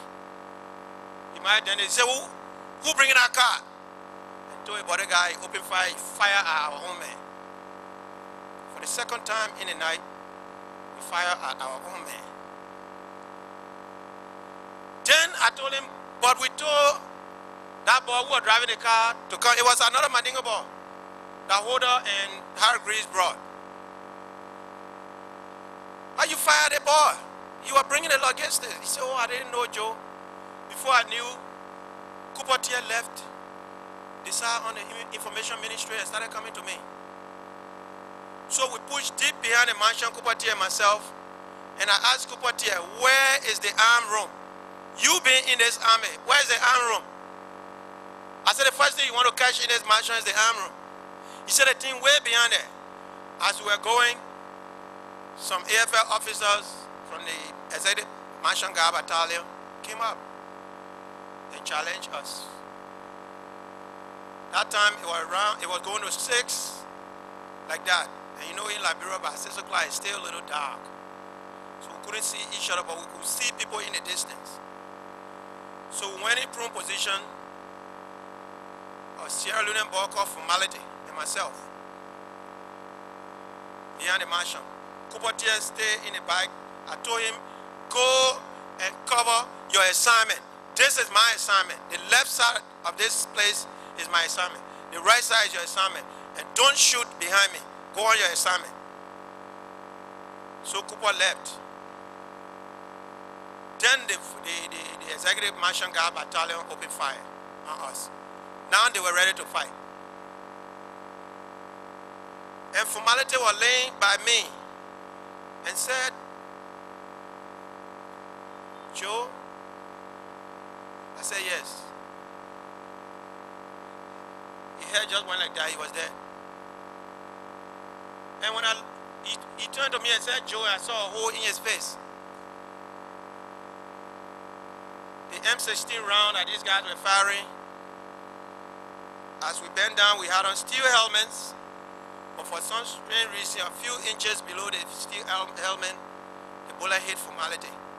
He dropped and died beside me. And the guys were coming towards me. And please, you can say I believe in superstition or not. I opened fire with that machine gun in prone position, and the guys were still walking towards me.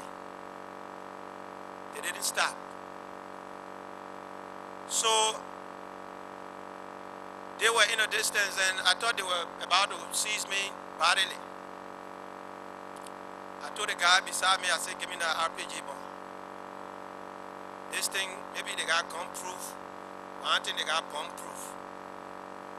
And I'm not going to let nobody catch me tonight. It's not going to happen.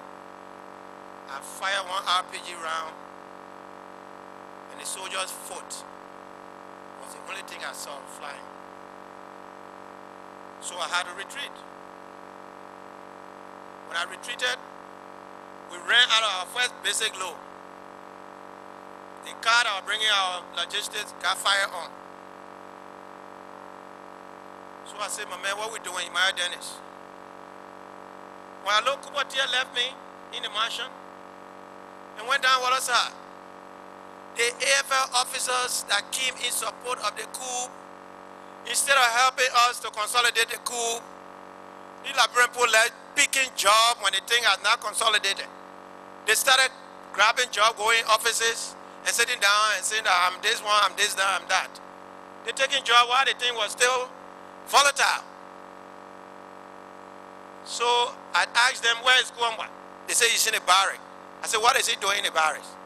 I thought James Hodder said he was going to be at a safe place in town instead of the barracks. Anybody could shoot him. So I ran to the barracks. Where I went, I met Kuamba, Tuba, some big AFL officers talking. So I called him on the side. I said, Chief, what are you doing here? Anybody can take a book shot at you. You are not safe. He said, okay, Joe. What do you want me to do? I said, there's a water tank right at the APC guy inside. The guy in the APC. APC driver put off. A few guys from the AFL sat. And as we drove towards Benson Street, we saw a huge group of AFL people. Probably they are going to the arsenal to collect weapons. So, as we went through them, one of them saw and recognized Kuamba. Half of his body was in the APC. I turned my bike. All the other guys that came to join us were facing the back of the APC. And this guy opened fire with the entire 30 rounds in the M16. And I felt sounds on my bike. Bap, bap, bap. Then I felt pain right on my butt. The guy who was facing the shooter, all in his groans, he must have taken more than 10 bullets. I put my hand on Kuamba's head and pressed him down into the APC. I'm still being a good soldier here trying to protect my chief. So the man who was hit The guys who were hit, they started crying. And this man, there was one guy who was crying. I could not understand guilt. But this man was feeling so much pain. He was crying in his dialect to the point where I could not ignore his cry. He said, "Chief, take me to the hospital." Kuamba, when we got in front of civil defense, Kuamba got down and ran upstairs. I said, "Where is he going?" Called one or two of the Sierra Leone boys. I said, "Go behind the chief." So they went up. I told the APC to drive on Broad Street. The man went on Broad Street and stopped. I saw a lady coming in a car. Lebanese, Middle Eastern looking lady. You know, nicely dressed. One of the soldiers with me stopped the car. The woman politely got down. The guy told her, "We want the car to take somebody to the hospital." She said, "Okay." She got down. We put the wounded in there, sent them to JFK. The next car we saw coming was Paul Moba. Paul Moba came in a brand new Peugeot.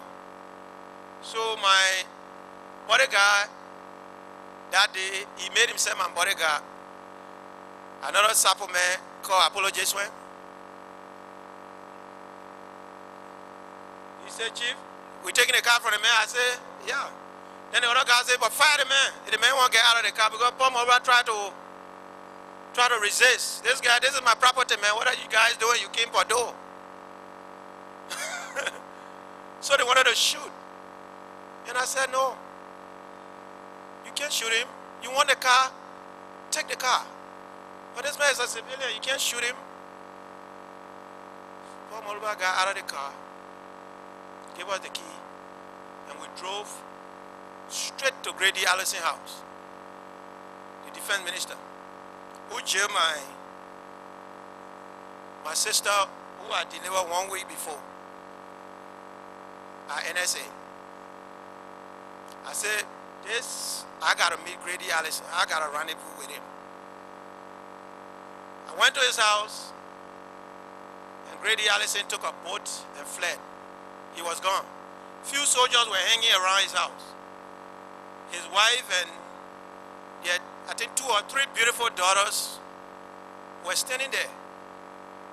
So I said, "Where is this Pajero key?" The defense minister car. Because for some strange reason, I didn't feel good riding Paul Moba car. Number 1, it was not big. Number 2, it was looted. But this one, the government car, the Pajero, the government car, we take it legitimate. So the girl who was holding the key, Allison's daughter, said, "No, I'm not giving Papa car key." So, Madam Water Allison, peace be unto her soul, said, "My child, the young man came here. He didn't fire around. He didn't beat anybody. He didn't shoot any of us. He wouldn't ask for a government car. Get him in a car key." She screamed at her daughter. So she brought the key. When she got closer to me, she said, "What's your name?" I said, "My name is Joe Wylie." She said, "Oh, you the Joe Wylie man?" I said, "Yes." She said, "Wow, I didn't know you were that handsome. I thought you were some kind of bad looking man." So I said, "I'm not here for that."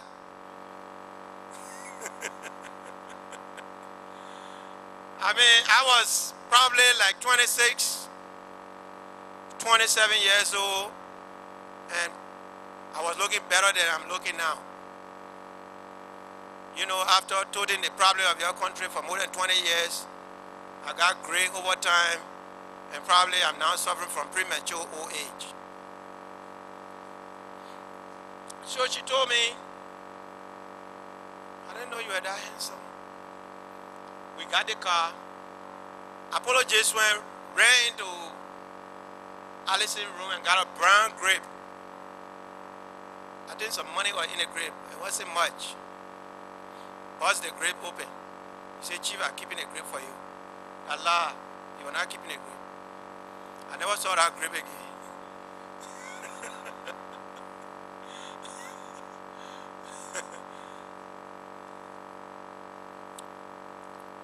apologized when we were leaving Allison's house.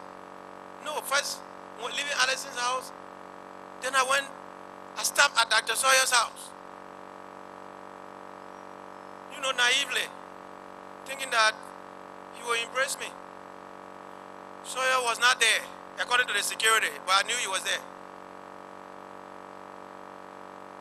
You know? So Kofa came out and said, the chief not here. I said, yeah, Kofa, get in the car.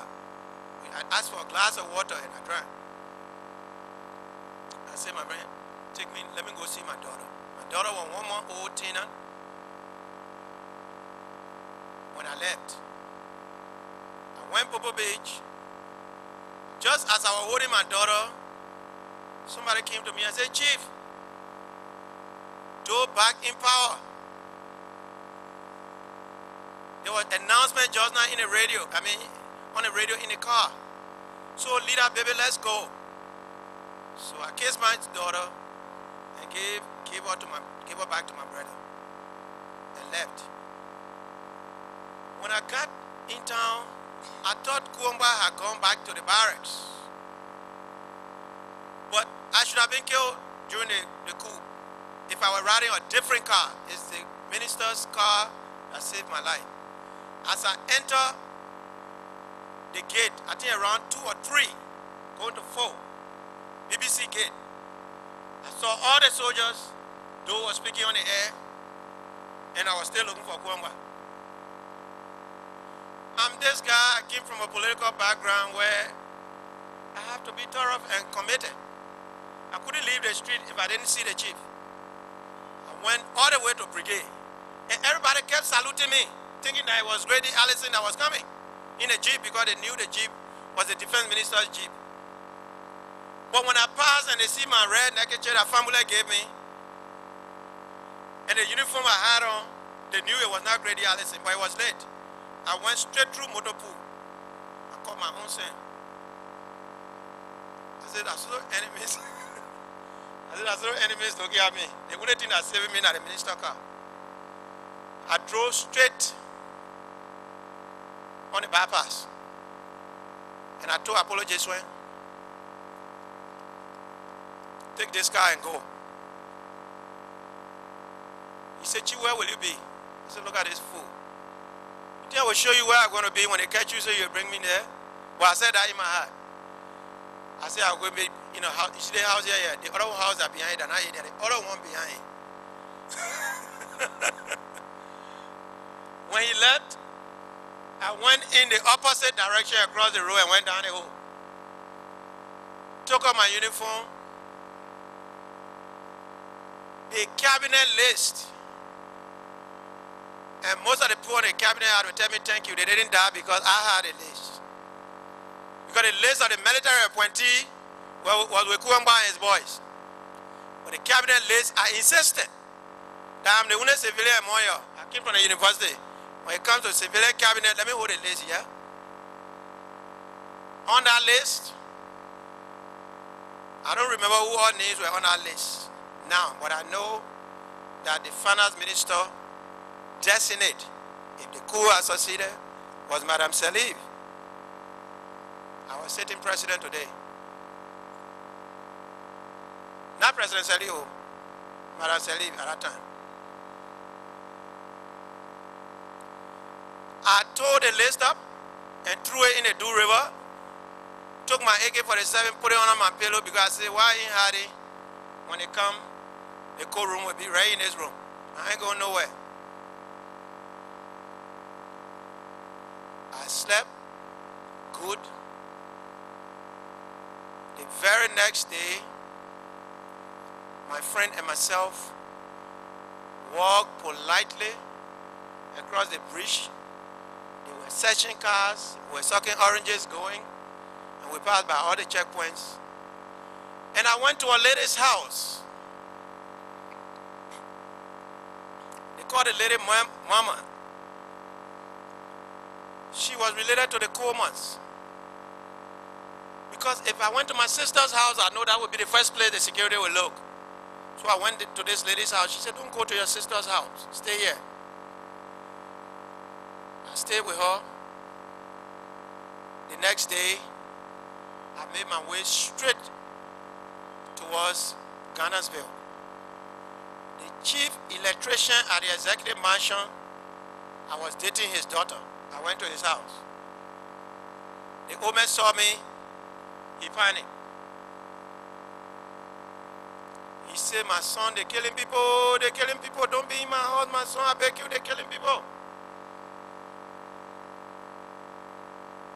So his wife said, so you want to tell me we have been knowing this boy forever? He come to our house, you want to put him outside because they're killing, let them kill all of us. But he ain't going nowhere. The woman put her foot down. The woman said this, Joe not living there, if we put him on the street, they will kill him. I can't live with that. Preferably let them come and kill all of us.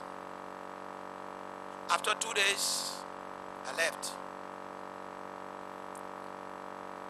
I went to Barnavage, I think LPRC fence somewhere there. And I slept in an outside bathroom because it was dark when I got there. I saw people coming, patrol cars. I was in an outside bathroom.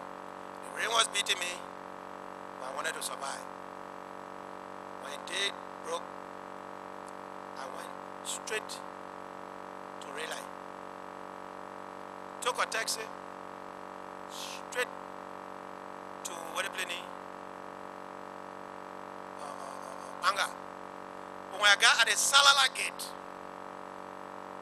a friend of mine who and I went to Charlotte Turbo Memorial Academy was in the immigration. He spotted me. Because the man asked me, y'all get down. They were putting people down online. I got on the line. And when I reached this guy, he looked at me for long. Security officer. He said, what's your name, my friend? I said, my name is Steven. Steven who? Steven Sapi. He said, where are you from? You which tribe? I said, I Kru. He said, can you speak Kru? There was something suspicious about me. He said, can you speak Kru? I said, yes. So he spoke Kru, and I replied. He said, oh, okay, Kru, my friend. So, well, as I left the immigration checkpoint because the car was parked way off, entering the car, somebody stood beside a man who knew me as Stevie and said, Joe. I said, damn. I looked back, I recognized the guy. I just jumped straight in the car, and the car pulled off. I was thinking that they were going to chase me. But probably the officer was looking at the next car and probably was screening the other group of people. So they didn't come after me. I managed and got in Freetown. From Freetown, I stayed. Sylvester Moses sent agents because you know Sylvester Moses was one of those guys who grew up in Freetown. So he had agents there. One day, the beautiful-looking Liberian lingua franca speaking woman came to my place. Kuamba had paid for this place, White Pole Building, Wilkinson Street. You know, you press button, the hot water, everything was to do, man. Archie William then were bringing the money from America, so we were not living in cheap places. You know, according to Superwood Rebel business, it's big business. The woman asked me, you people are Liberians? I said, yes. You know, I didn't take it to be anything. The next thing I know, I got a call. Somebody came and said, you people got to vacate the premises. I said, why? He said, the Liberian government claim that they have identified you guys, and the Sierra Leone government has denied. But if you guys don't leave, they will grab you. They are coming to search 7 o'clock. We took all our things, went somewhere else, and I came back. I was always curious. I wanted to know who was coming to look for me. 7 o'clock sharp, Sylvester Moses with the Sierra Leone security came to our apartment. I saw them climbing upstairs, and I said, oh, it's Sylvester Moses. They think Syria, I gotta get out of Freetown. Somehow, family managed to find me a ticket, and because I didn't have any proper travel document, so I went through the back door and got a Sierra Leonean travel document as Joseph Kamara. So Joseph Kamara was going to Ghana. That's how I flew in December, I think December, early January, and went to Freetown. In Freetown, I met an array of people. No, in Ghana, I met an array of Liberians. Charles Taylor had just arrived. According to Agnes, he went through Mexico using a Cuban passport when he escaped jail. You know, Agnes Taylor and I went to LU together, so she tried to explain the story to me. And then, from Mexico, he flew to Paris. From Paris, he called Famule and said he wanted to come see Famule in Freetown. Famule told him, meet me in Accra. He went to Accra. So when I got in Accra, Charles Taylor, Jimmy Fromoya, Tom Kamara, no, Harry Nguyen wasn't there. Famule, they were at Star Hotel. Agnes called me. First time I'm meeting Charles Taylor, Agnes called me to come and eat because we were friends at LU. I went to eat, and there was Charles Taylor. You know, normal guy. He said, but Joe, I was trying to find you and blah, blah, blah. But because I was from the progressive camp, and the man was accused of stealing 900,000, I dismissed him. I said, the man is a thief. So, I mean, why you wanted to jump us anyway to steal another 900,000? You know, but I didn't take him to be anything serious. The man was hustling the Lebanese to eat. One day, while we were in Ghana, Agnes came to visit us. Probably she was hungry, and probably she was pregnant or something, but she fainted. I took her to a restaurant, she ate, got in the car, carried her back to where she was. Soon after my arrival, about a month, Taylor got arrested. Probably you are fooling with too many people, you were talking plenty. He got arrested, he was jailed for 6 months. And finally, through the instrumentality of the Turbo family in Abidjan, and probably A.B. Turbo's wife, Desiree, Blaise Campari, who was then vice president to Sankara, came to Ghana to intercede on behalf of Taylor for the Ghanaians to release him and deport him to Côte d'Ivoire. We stayed in Ghana. Family left. Jimmy Frumonia, everybody left. I was in Ghana struggling. I had a daughter when the coup initially took place.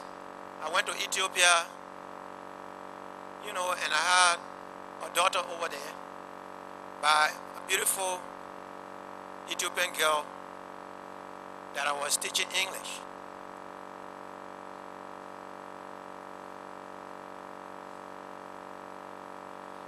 I'm not a bad guy.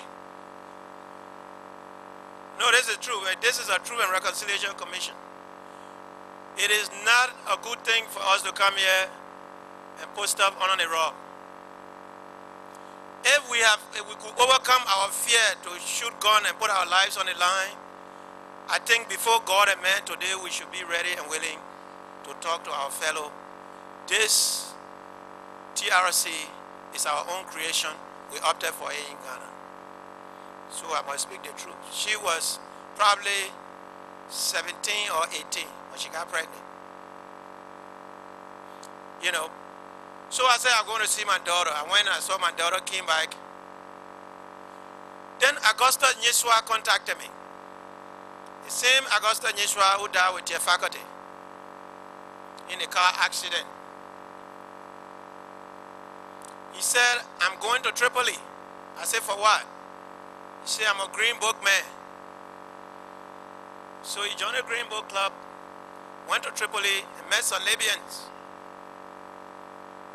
That's how, when he came back to Accra, he decided to introduce me to the Libyans in Accra. That was 1987.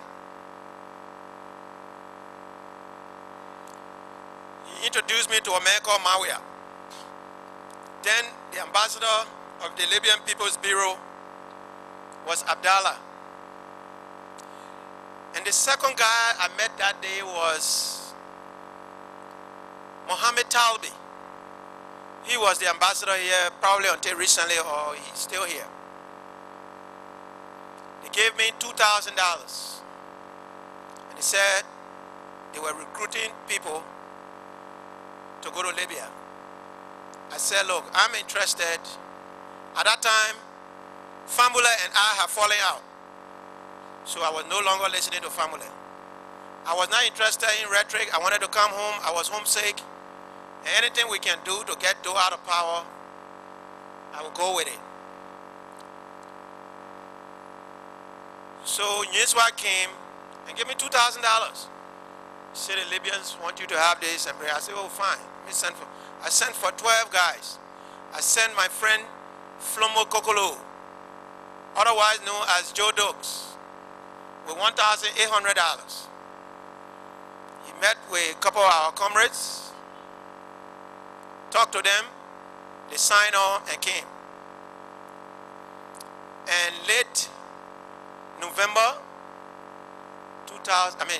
1987, the first 12 guys I recruited to go to Tripoli to train took off in a big Libyan airplane.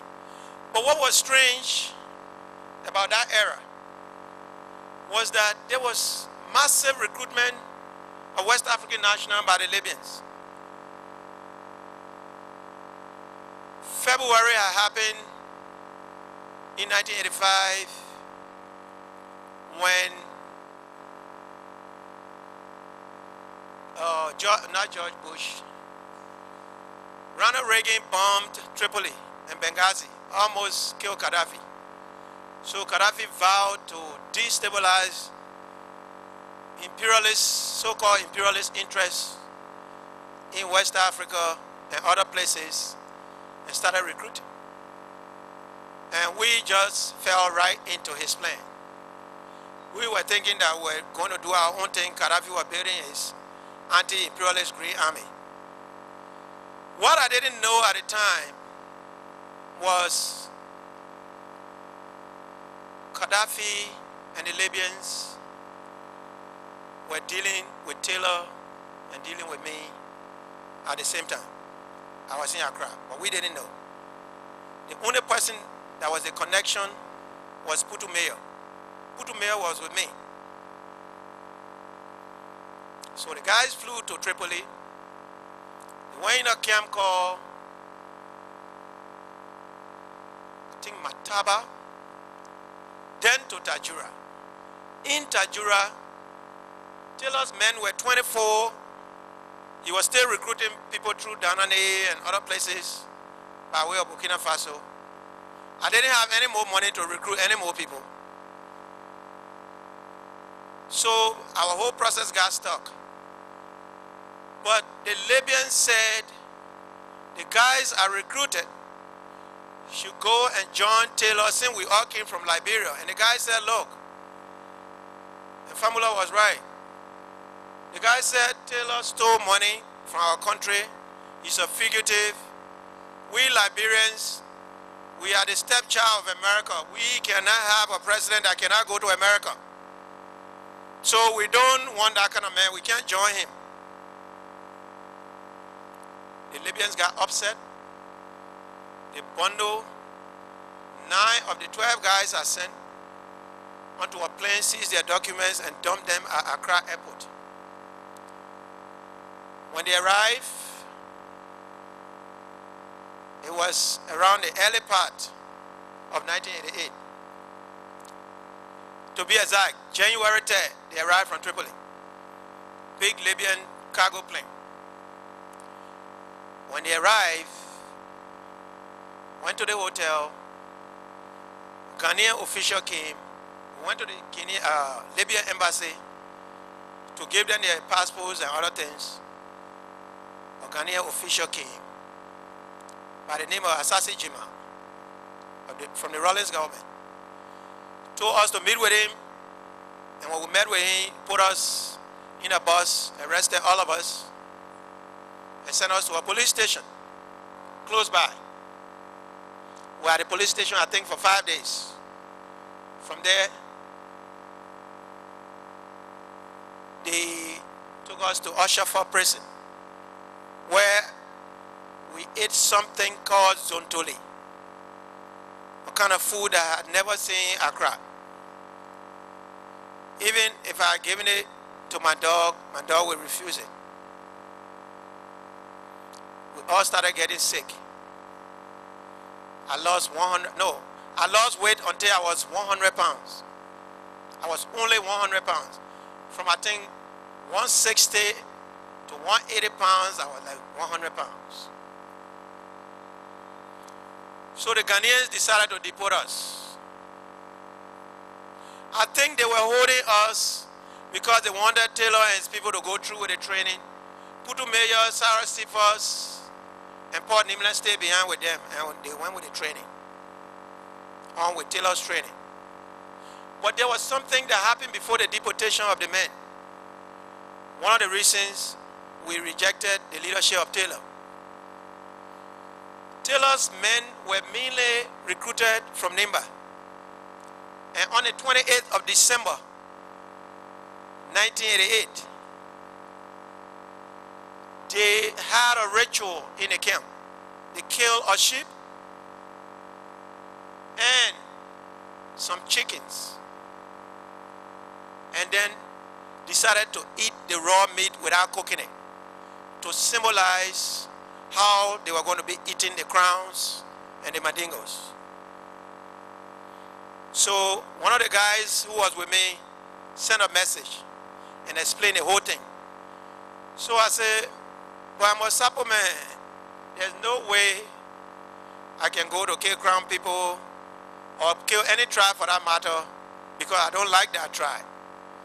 I'm a political person. We cannot tell the Libyans, we don't want to take training. We do not want to take their training. We don't want to be their friends. We don't want to operate with them. Let them send you out to Accra. That's how they send them to Accra.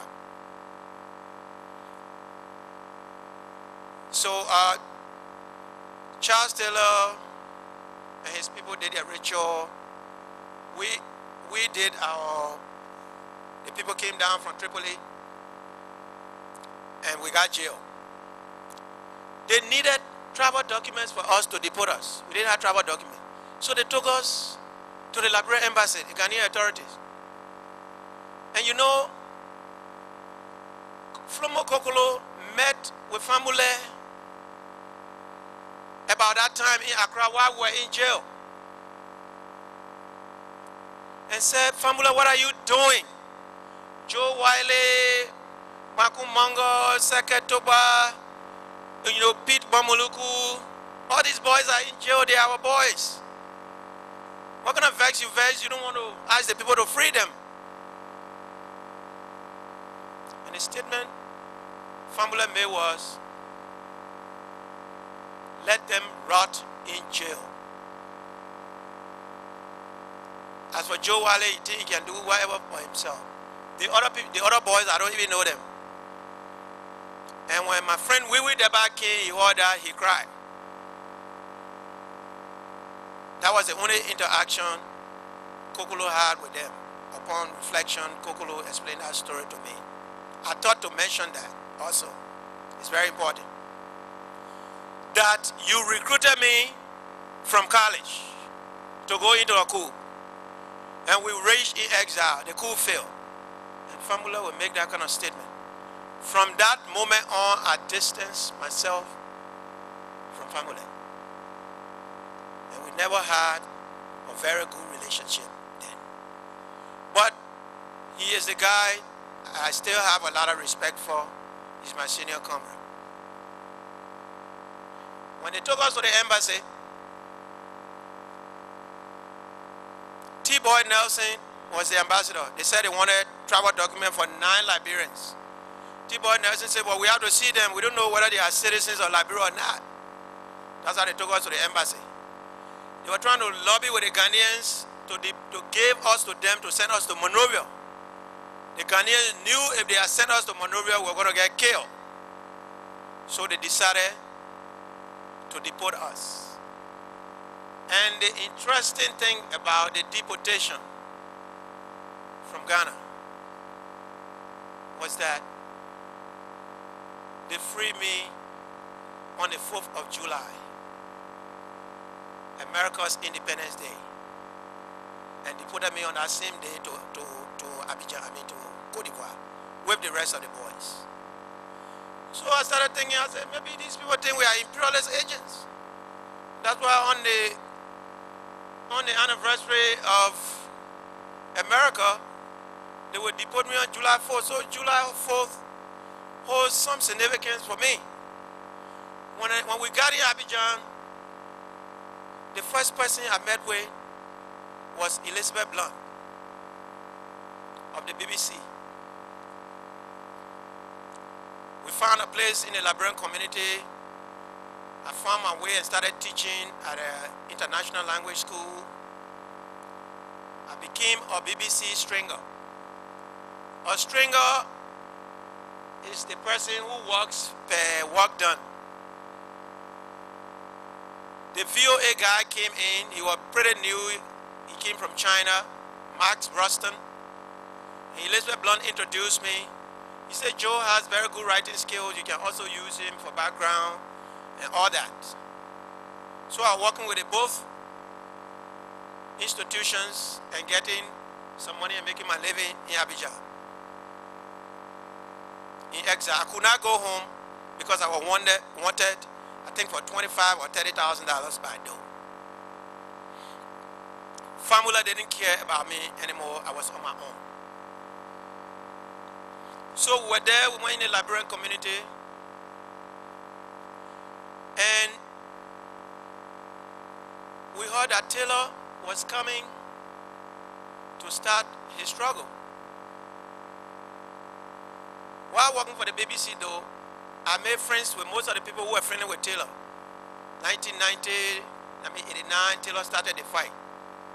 I was already working with those people. So this day, the VOA guy said, can you get me some people from Taylor's camp who I can talk to? Because I haven't really, they've been talking about MPFL, I haven't talked to MPFL people. So I said, oh, I know the legal counsel for Charles Taylor in Banga. His name was James A.A. Pierre Jim, the lawyer for the Lebanese that killed Edward Berry. He was Taylor's legal counsel. So I got Ben Cooper and how do you call him, Jimmy Pierre Jr. to go see the VOA guy. When we entered the office, I went and sat down in the desk of the VOA chief himself, behind his desk. And he was sitting where the visitor was supposed to sit with those guys. So I had done a story about Air Afrique for the VOA. They wanted me to read it on the VOA myself with my own voice. But my voice was too Liberian and there was no series in my voice for me to read on the VOA. And I could not practice to speak like an American or any person. I could only speak my lingua franca as a Liberian like I'm doing now. So they said that voice was not good enough for me to do my own story. So they brought an Indian girl, she read a story. The story was about Air Afrique. Air Afrique rescue, plane needs rescue. You know, so Mark said, look, the story, the viewer people like the story, and they send you a check. So he took the envelope and gave it to me. Jimmy Pierre and Ben Cooper saw that. And when they left, after the conversation with Max, they said, Jimmy Pierre is convinced today. I met him 3 days ago, I think about a week ago. And he's still convinced that I am a CIA agent.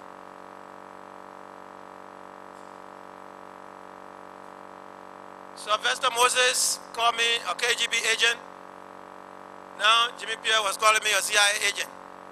So probably I need to go become MI5 or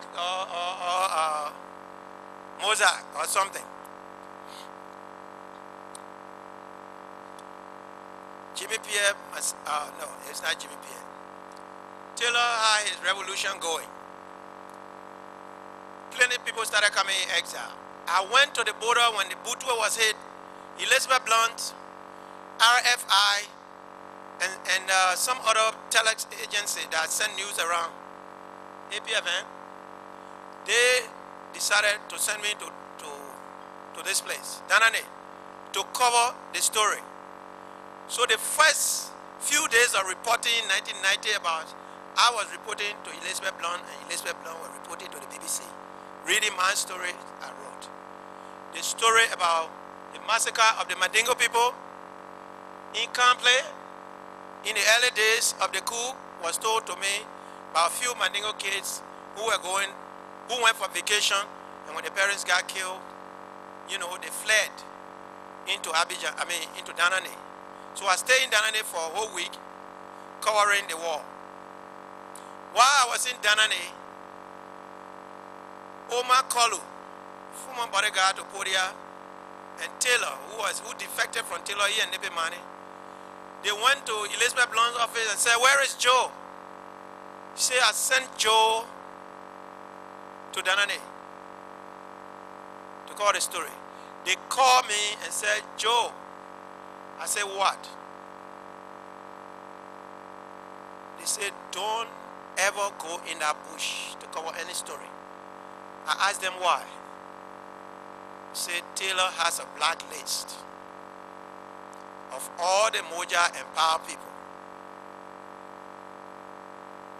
You are on that list. Don't go there. I said, okay. I stayed in the hotel, left, came back. The RFI guys drove me back to Abidjan. So I was in Abidjan.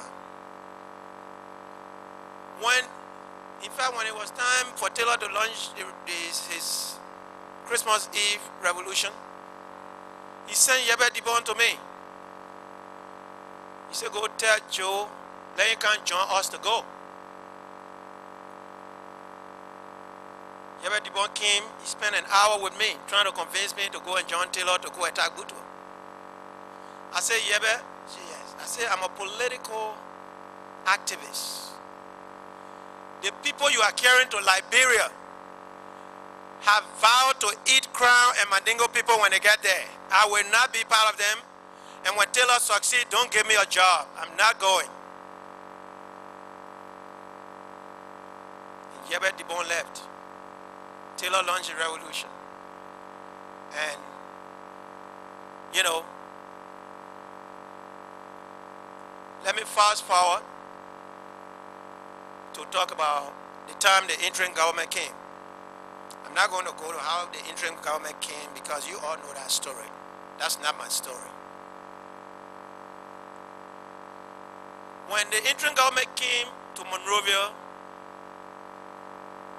the NSA director at the time called James Quay came to Abidjan and contacted me through Nipimani and Omar Kolu and said, we want you to help us. I said, what do you want me to do? He said, Dr. Sawyer is in Monrovia as interim president. We want you to come to Monrovia. I said, okay. But I advised him and Lamini Warite that, look, Joe made a blunder with Hufwe. The interim government should not make a blunder with Hufwe. This man is a big mafia woman.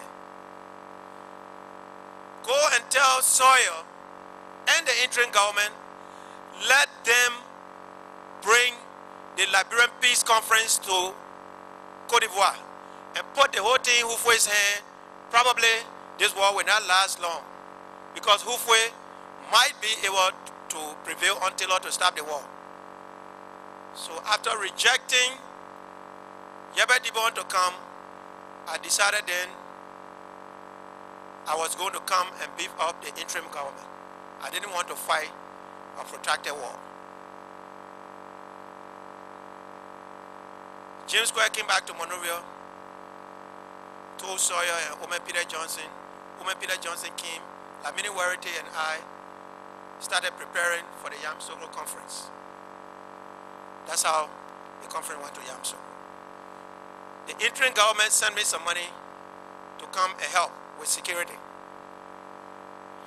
I was not given any official assignment because when I got in town, somebody said, let's assign Joe at the Ministry of Defense. Kesali was the Minister of Defense. Samukai, the present minister, was the deputy for operation. The Black Beret was being trained, but people in the inner circle of the Sawyer government did not want me to be part of the Black Beret for some strange reason. The next thing I know, when the Black Beret were trained, Sawyer received information from Samukai, which was a lie, that most of the Black Berets were Sapo people from my tribe, and they were loyal to me. And if Sawyer brought them to Monrovia, they would be giving me a fashion. So they didn't want me at the Defense Ministry. I waited for Sawyer to call me when he heard the information. He did not call me. So this morning he invited me for lunch. I was doing some work with the NSA, helping Lemuel Sherman to vet and train some of the new recruits into the NSA. I was not so freaked up about positions anyway, and I told Sawyer, I'm not interested in position, I just want to help. Do something that will stop all this that is going on. When I went to Sawyer to have, I think, breakfast, and I asked him, I said, Chief, he said, yes. I said, you and I have come a long way. When I was going to LU and I had no school fees, you defer my tuition with deferred payment to cut my tuition from your salary. If you heard anything like that from the Ministry of Defense or from Samukai, which is a lie, why didn't you call me? I mean, if I'm even politically naive and stupid, how can I overthrow an interim government in the face of 12,000 ECOMOD troops that were living in the building with you? I was on the first floor, you were on it. So because of that, I told Dr. Sawyer, I'm no longer interested. I'm leaving. I had a girlfriend in California who called me and said, Joe, I said, yes. She said, your life has been very turbulent. Death has missed you so many times.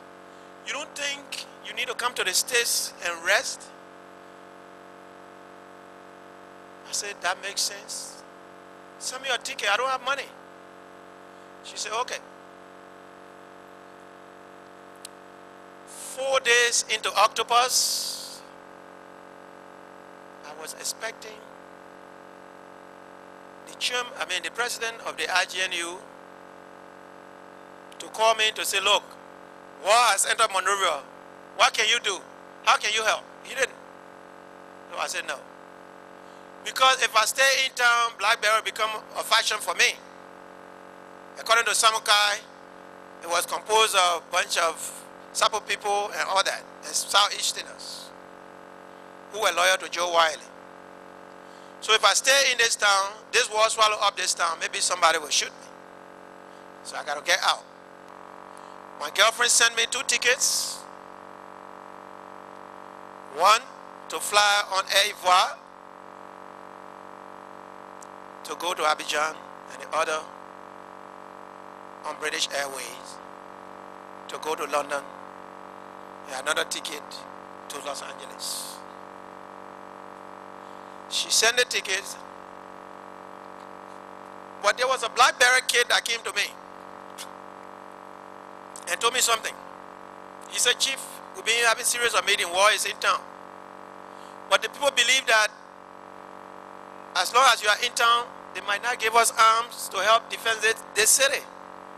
So we beg you, we don't want to die without fighting. Please, go. I took my things to Springfield. I jumped on Air Ivoire. 1992, that was 1992, and I flew to America from Abidjan. I went to America, asked for political asylum, and it was granted. 1 year later, in 1993, I got married.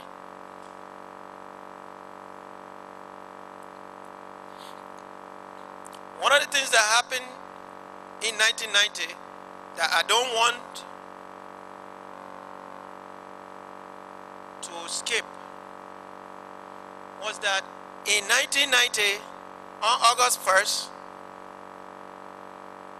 no, before August 1st, the MPFL had taken over Greenville. And they went to a nearby town called Taniwea Town. It was like 50 miles outside Greenville. And got a Sapo kid called Baba Solo. Baba Solo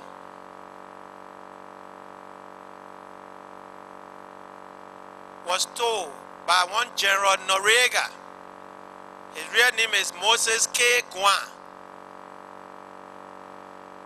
that go in the villages, in the bushes, and tell the people of Joe Wylie that their son is with us. And they should not be afraid, they should come to town. When they come to town, nothing will happen to them. So Baba Solo went. Because when they got in the village, Pratt Farm, they didn't meet anybody there. So they decided now to go from, small villages in the bushes where the people were hiding, say Joe Wylie, everybody carried the word around. So all of the old folks, everybody started coming to town. Oh, they were somewhat happy. They say, well, if our son is with these people, they're not going to hurt us. Let's go to town. When they got in town, there was one guy who was suspicious. He said, I know Joe. If he were with these rebels, he would not let them enter our town first before himself. Joe is not with these guys. We shouldn't do this. We shouldn't go to town. Everybody dismissed him. Everybody became a doubting Thomas.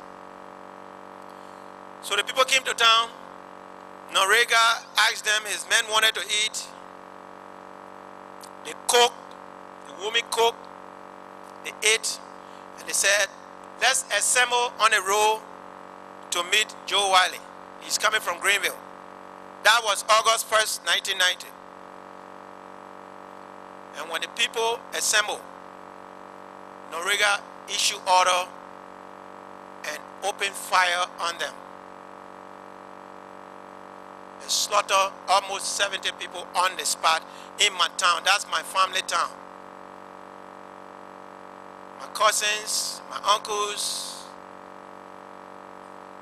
everybody was wiped out in one day. Almost all the men in the town were killed. So this particular massacre, for me, has a very strange pattern.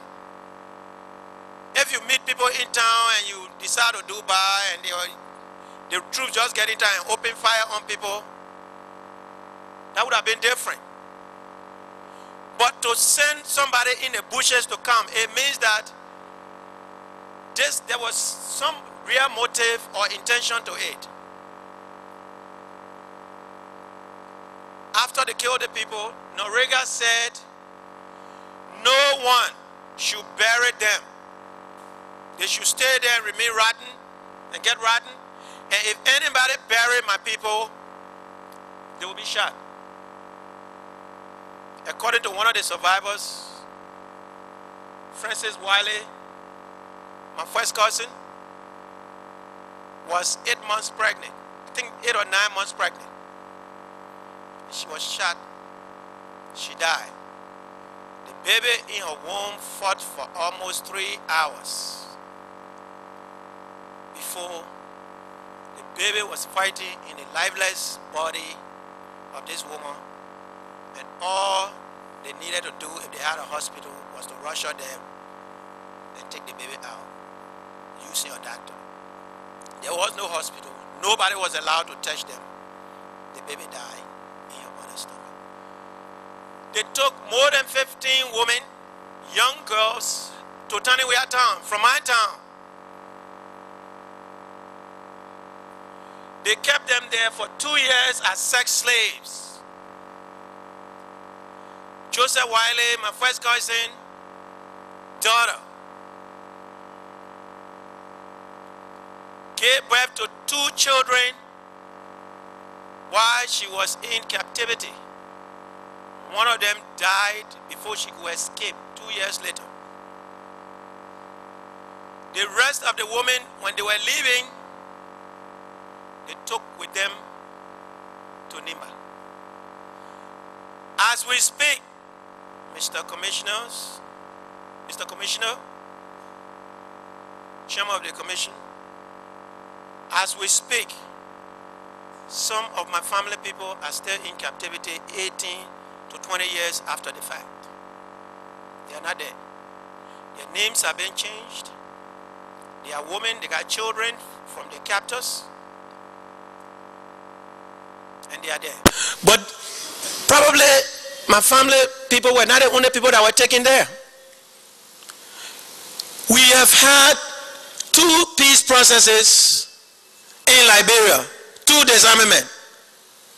But I have not seen anywhere where people in our transitional system try to give voice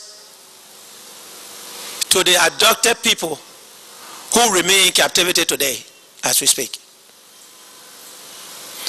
If they did, and I'm not in the country, please tell me I stand corrected.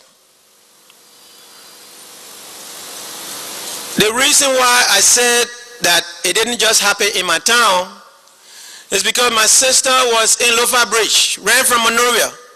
She had a 9-year-old boy called Soweto.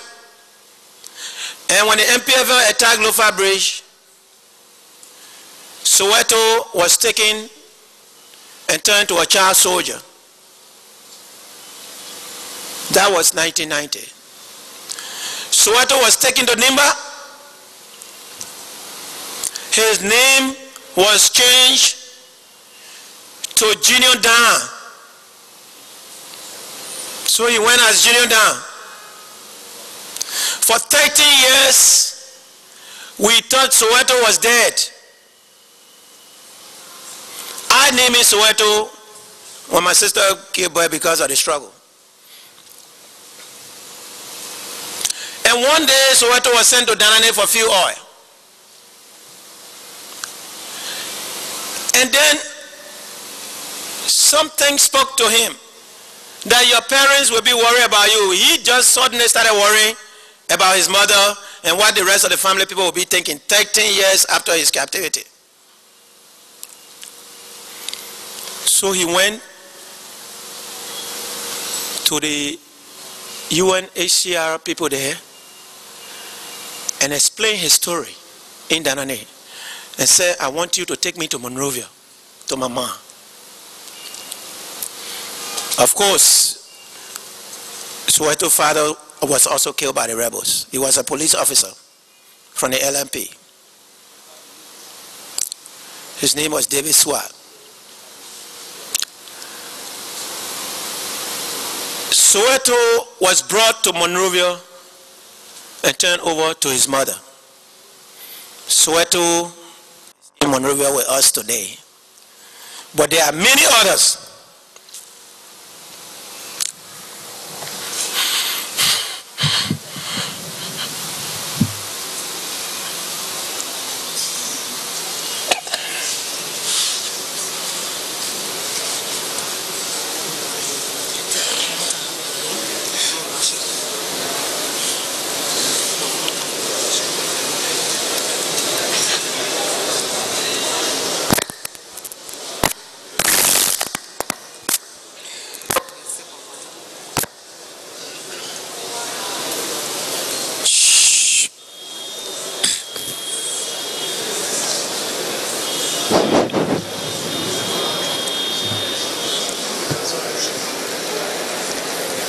Thank you.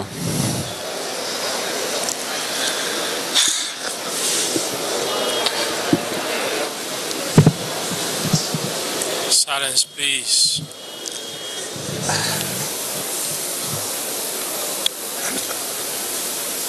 Mr. Chairman, I'm very sorry.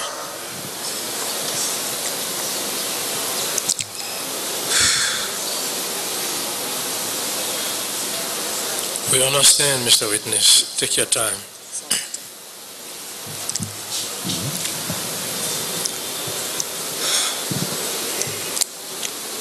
Comrades,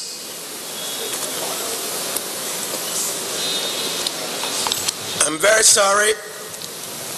I'm not the hard guy you think I am. I have feelings, and my heart still bleeds for those who are in captivity today. Nobody has said anything about them, and I want to speak for them. We are not here to speak.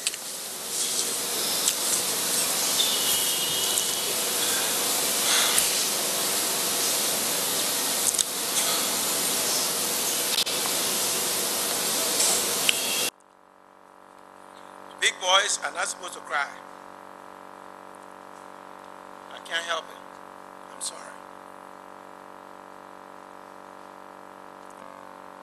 And please, you newspaper people, don't put in your newspaper tomorrow that I will cry crocodile tears. I beg you.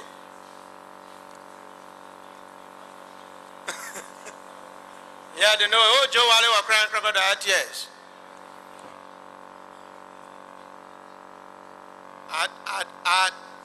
I know somebody who cried for 2 weeks before they came to the TRC. Yeah. So, Mr. Commissioners, ladies and gentlemen, please, if this transitional process is concluded without us finding out and returning those captives to their homes and their families, it will not be fair.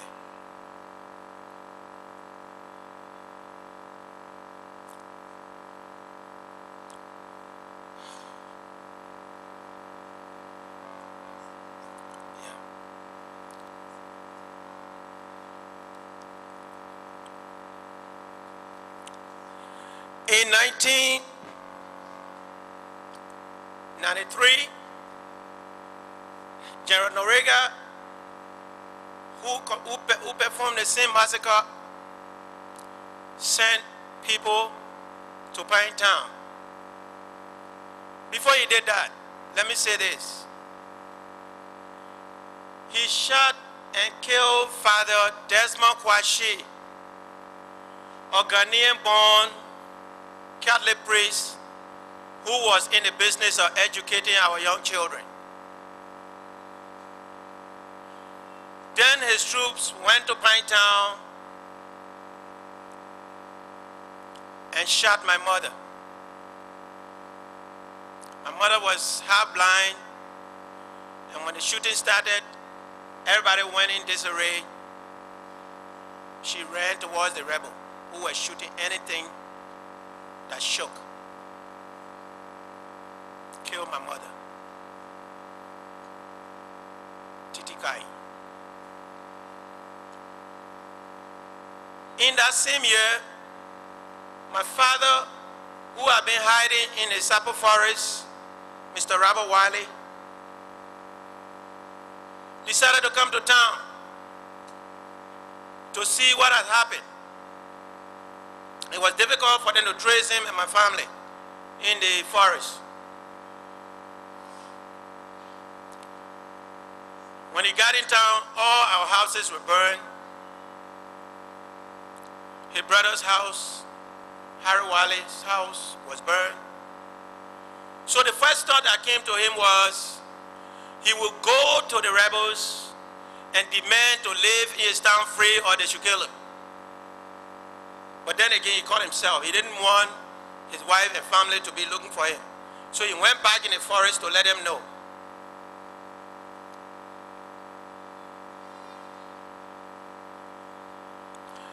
My stepmother begged my father for 2 weeks not to go to the rebels to kill him.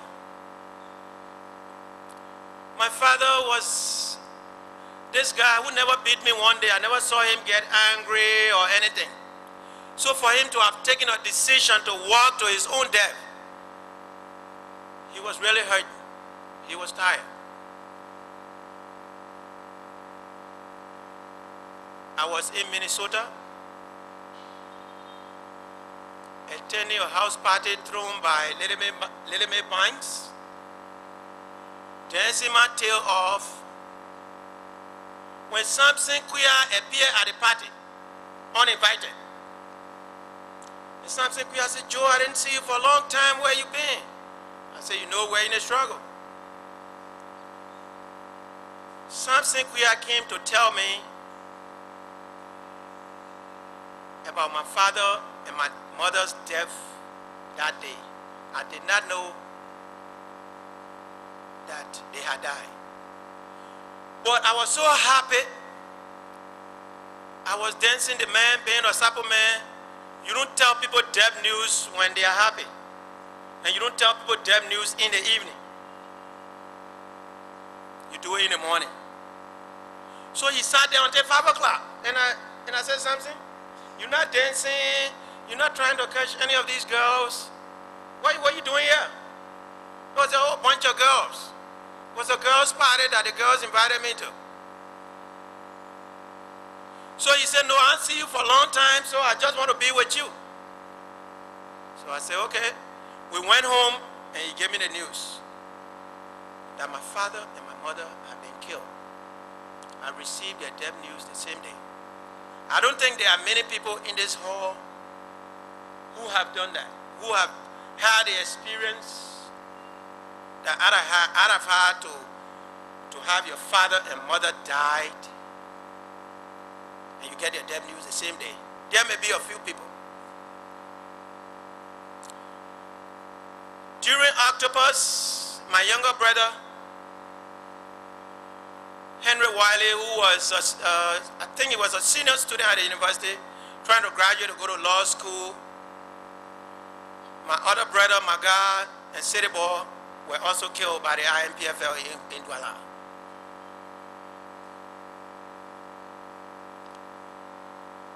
I was still in the States. My wife, being a pastor, she prayed, and she was probably afraid that I would leave and come to Liberia when I heard the death news of my mother and father and 3 of my brothers. She counseled me,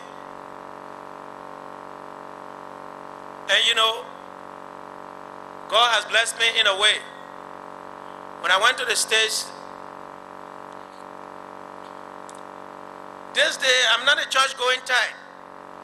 You know, I'm a Catholic, but I don't go to, and I decided to go to this church. My friend said, "Look, come to church, Joe, you ain't doing nothing. You don't get your green card yet, you can't work. Just come with me to church. So I hesitated. He called me until I left. The man was calling me to meet my wife. I didn't know. God was speaking. When I got there, the woman I got married to, Justina Francis Haskins, was the guest preacher of the day. And I want to ask God to forgive me. That while the woman was preaching this sermon, I was strategizing how to make up my wife.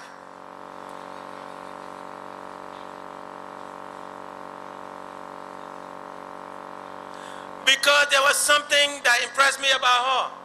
I had not met a young black woman who was so versed with the Bible like she did. So after the church service, we exchanged numbers, we sat opposite each other, and I think she too was looking at me as some kind of spring chicken. So we struck a friendship. That's how I got married to her. But because she was a pastor, she helped me in my healing process. And she told me something. She said, Joe, you people can take guns and bombs and go to Liberia to fight Taylor. If God said Taylor will be there, you will remain there. But guess what? The day God gets ready for Taylor, you will be shocked how you will leave your country. So revenge belongs to God. You don't have to go to Liberia to join anything. I agree.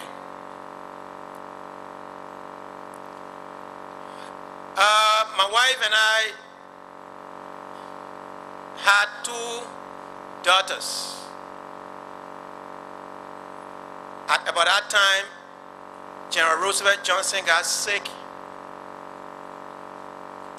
in 1998 and came to the States.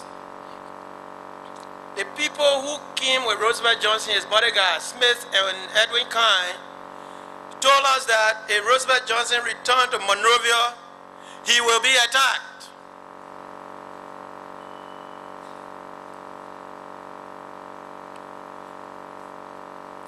Roosevelt Johnson just had a stroke. Peace be unto him. And he was coming back to Monrovia, but he had no bodyguard. Everybody was afraid to come with him. So I said, I will do like my father, who walked, disobeyed his family, and walked to the rebels and demanded his death. He said, free me or kill me. And they killed him. That's how they killed my father. He walked to them. So I said, if my father, who never got angry in my presence, can walk, I can take Roosevelt Johnson to Monrovia. Taylor killed me, that's it. But this man has to go. He's our last hope. He's the only resistance figure. Taylor has subdued everybody. At least that's how I saw it. So I have to go with him.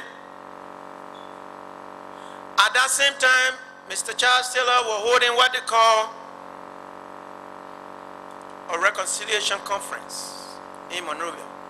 So I said, well, I will go with Roosevelt. Probably there's some level here. If they are holding reconciliation, I don't think anything will happen.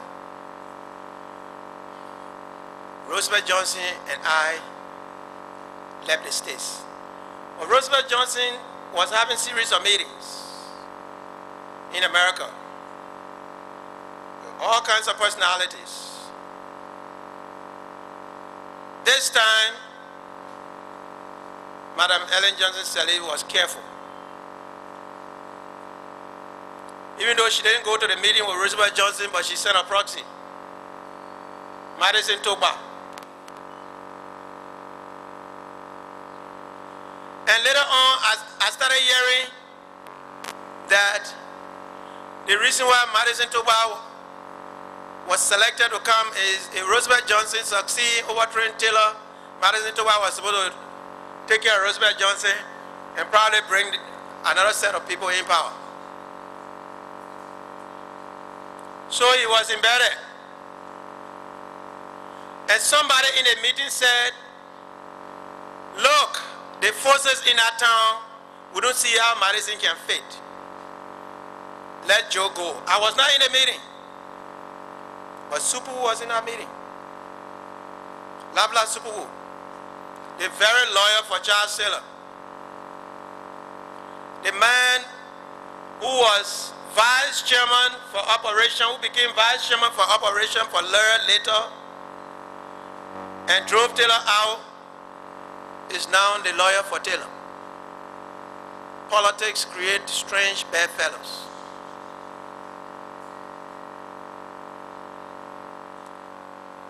So that's how I was selected to come. When we got in Nigeria, Timothy Shapiri, the post commander, was in Lagos. Roosevelt Johnson and I. So we proceeded to Abuja and stopped at the Nikon Hilton. Later on, we came back to a presidential lodge at Bar Beach in Lagos. Many of you who are refugees, you know Bar Beach. That's where we used to go in Lagos to look for all kinds of things. Shapiri went to Monrovia, so Roosevelt had to call Abdul Wan Mohammed. He said, if anything, I need somebody to take me to Monrovia, because if I go through the border, I will be arrested and probably killed. So I need to go to Monrovia. Abdul Wan took us on a military plane in July of 98, and brought us to Freetown, where we met the great General Maxwell Kobe. Kobe, after being the ECOMOG Ground Task Force Commander in Monrovia,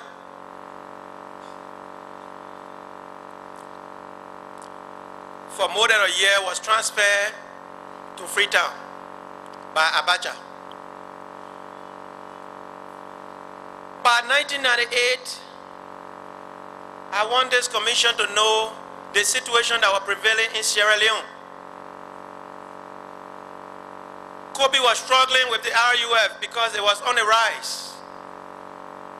The guns were silent in Liberia, but the RUF started going after territory it never attempted to capture in Sierra Leone. So the troops that were in Monrovia were transferred to Freetown. The RUF was experiencing what we call resurgence. Taylor threw money, arms, everything behind the RUF.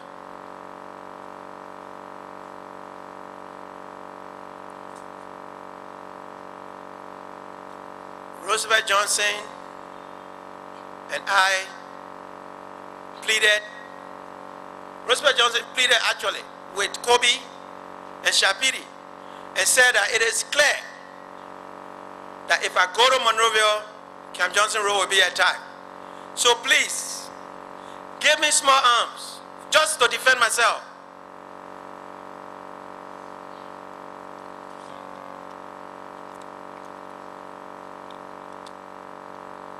Sorry. Shapiri said you have to come to Monrovia first. When you are in Monrovia, I'll provide the arms for you to defend yourself. Because our historians, our politicians have not succeeded in putting September 18 into its proper perspective. September 18 was prepared by the failure of the 1996, April 6 fracas in Monrovia. The militants of Roosevelt Johnson, the Ulimo J and LPC people that are occupying bomb mines and Kakata, they had nowhere to go after they were told to leave the barracks as a condition to end the conflict. So all of them trooped themselves alone in Camp Johnson. That is why we say in a peace process, even the failure of the DD can cause the failure of the entire process. Because you told these people to leave their camps in Kakata and other places, they were in the barracks, you told them to leave. Thousands of people, where did you expect them to go? Roosevelt Johnson was a hostage for them. So when we got on Camp Johnson Road, no, we didn't get on Camp Johnson Road. We were staying in Freetown. Roosevelt Johnson tried to ask for some arms. I just sat in a meeting quietly, and Abdul asked, but who is this fellow? He said, oh, he's one of our brothers.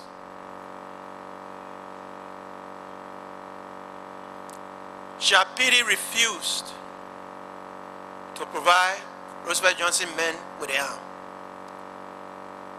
Finally, Abdul was leaving Monrovia. His assignment was over.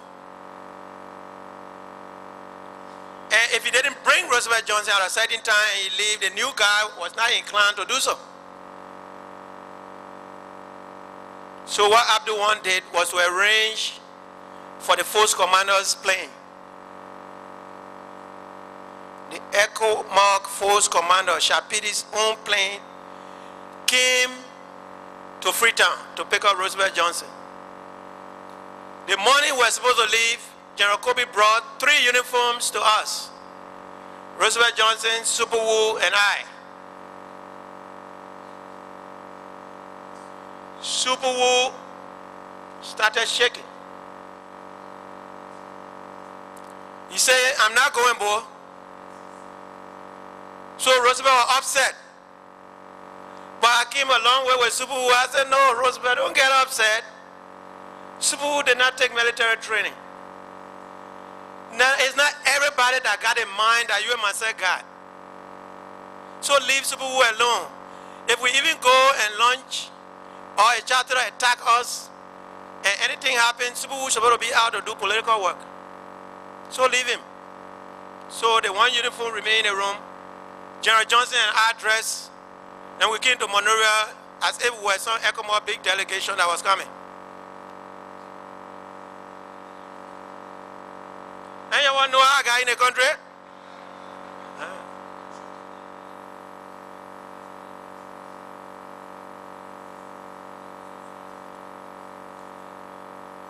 When our plane arrived at Robertsville, there were tanks,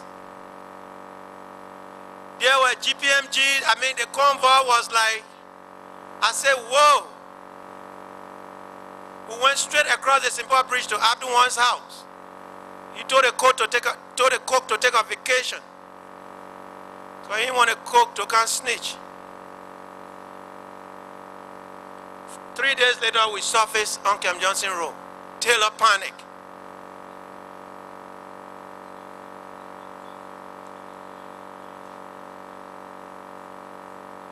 Now, I was less than a mile from Taylor's mansion,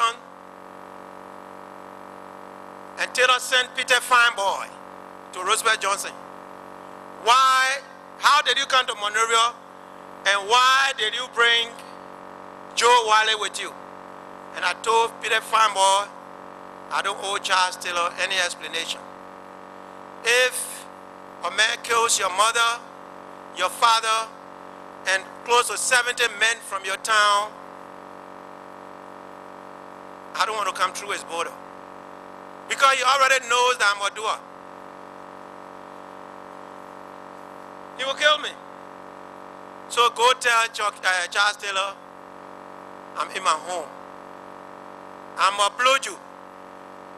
We own this land. Nobody asked me, what am I doing here? So I just blasted Peter Fineboy. One day before September 18, I got a call from the executive mansion from Blamo Nelson, now Senator Nelson,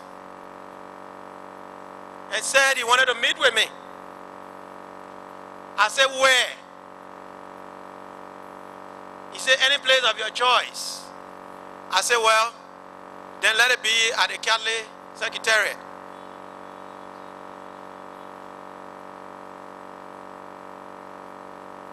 So,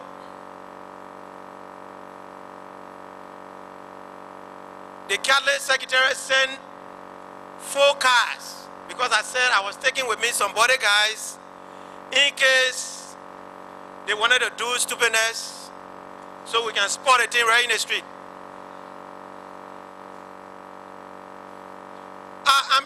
I will not die under the bed. Forget that. My father didn't bring me up like that. So the Catholic people, Kofi Woods, and they send the cars with EU markings. I took one of Roosevelt's cars. I was in radio contact with them. I went there.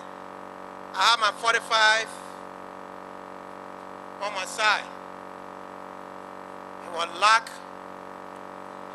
It was loaded.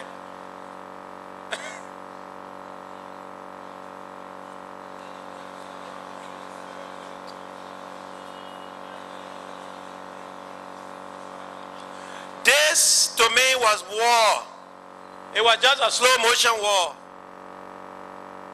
So Blamo Nelson walked into Kofi Woods' office. The first thing he told me was, Joe, Taylor will arrest you. So I asked him where. Here in Monrovia? He said yes. I said, what else you got to tell me? Blamo Nelson said, how did you come to Monrovia? I said, I don't owe Taylor any explanation. I told Fanboy that. Is that what you call this meeting for? He said yes. I walked out of the room. Got in my car, we have a convoy straight back Camp Johnson Road. On September 18, around 5 o'clock, there was a buffer force stationed near Roosevelt Johnson's house of 22 men. We received a letter from ECOMOG withdrawing the troops.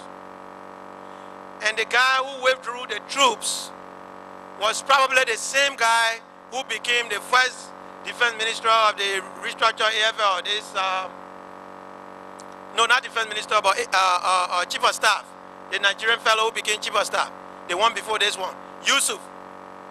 He was the one that withdrew the troops because he was ECOMOG Ground Task Force commander at the time. When Roosevelt Johnson saw the letter, he panicked.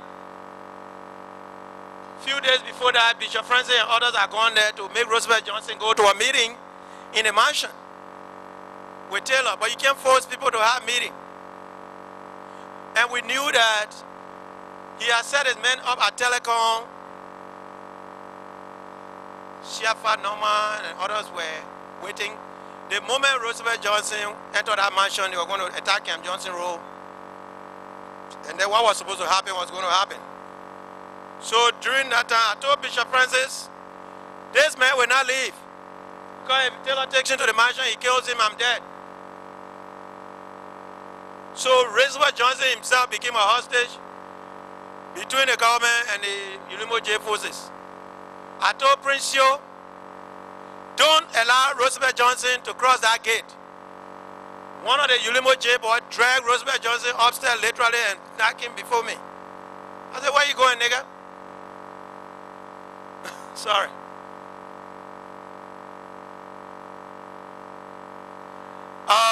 Mr. Chairman, if I'm the only thing between your lunch and this work, then you can stop me so that other people can have to do, but I'm ready to go. At least I cried for the first time in 30 years. Thank you, Mr. Witness. We will take a break for 1 hour Thank you. and resume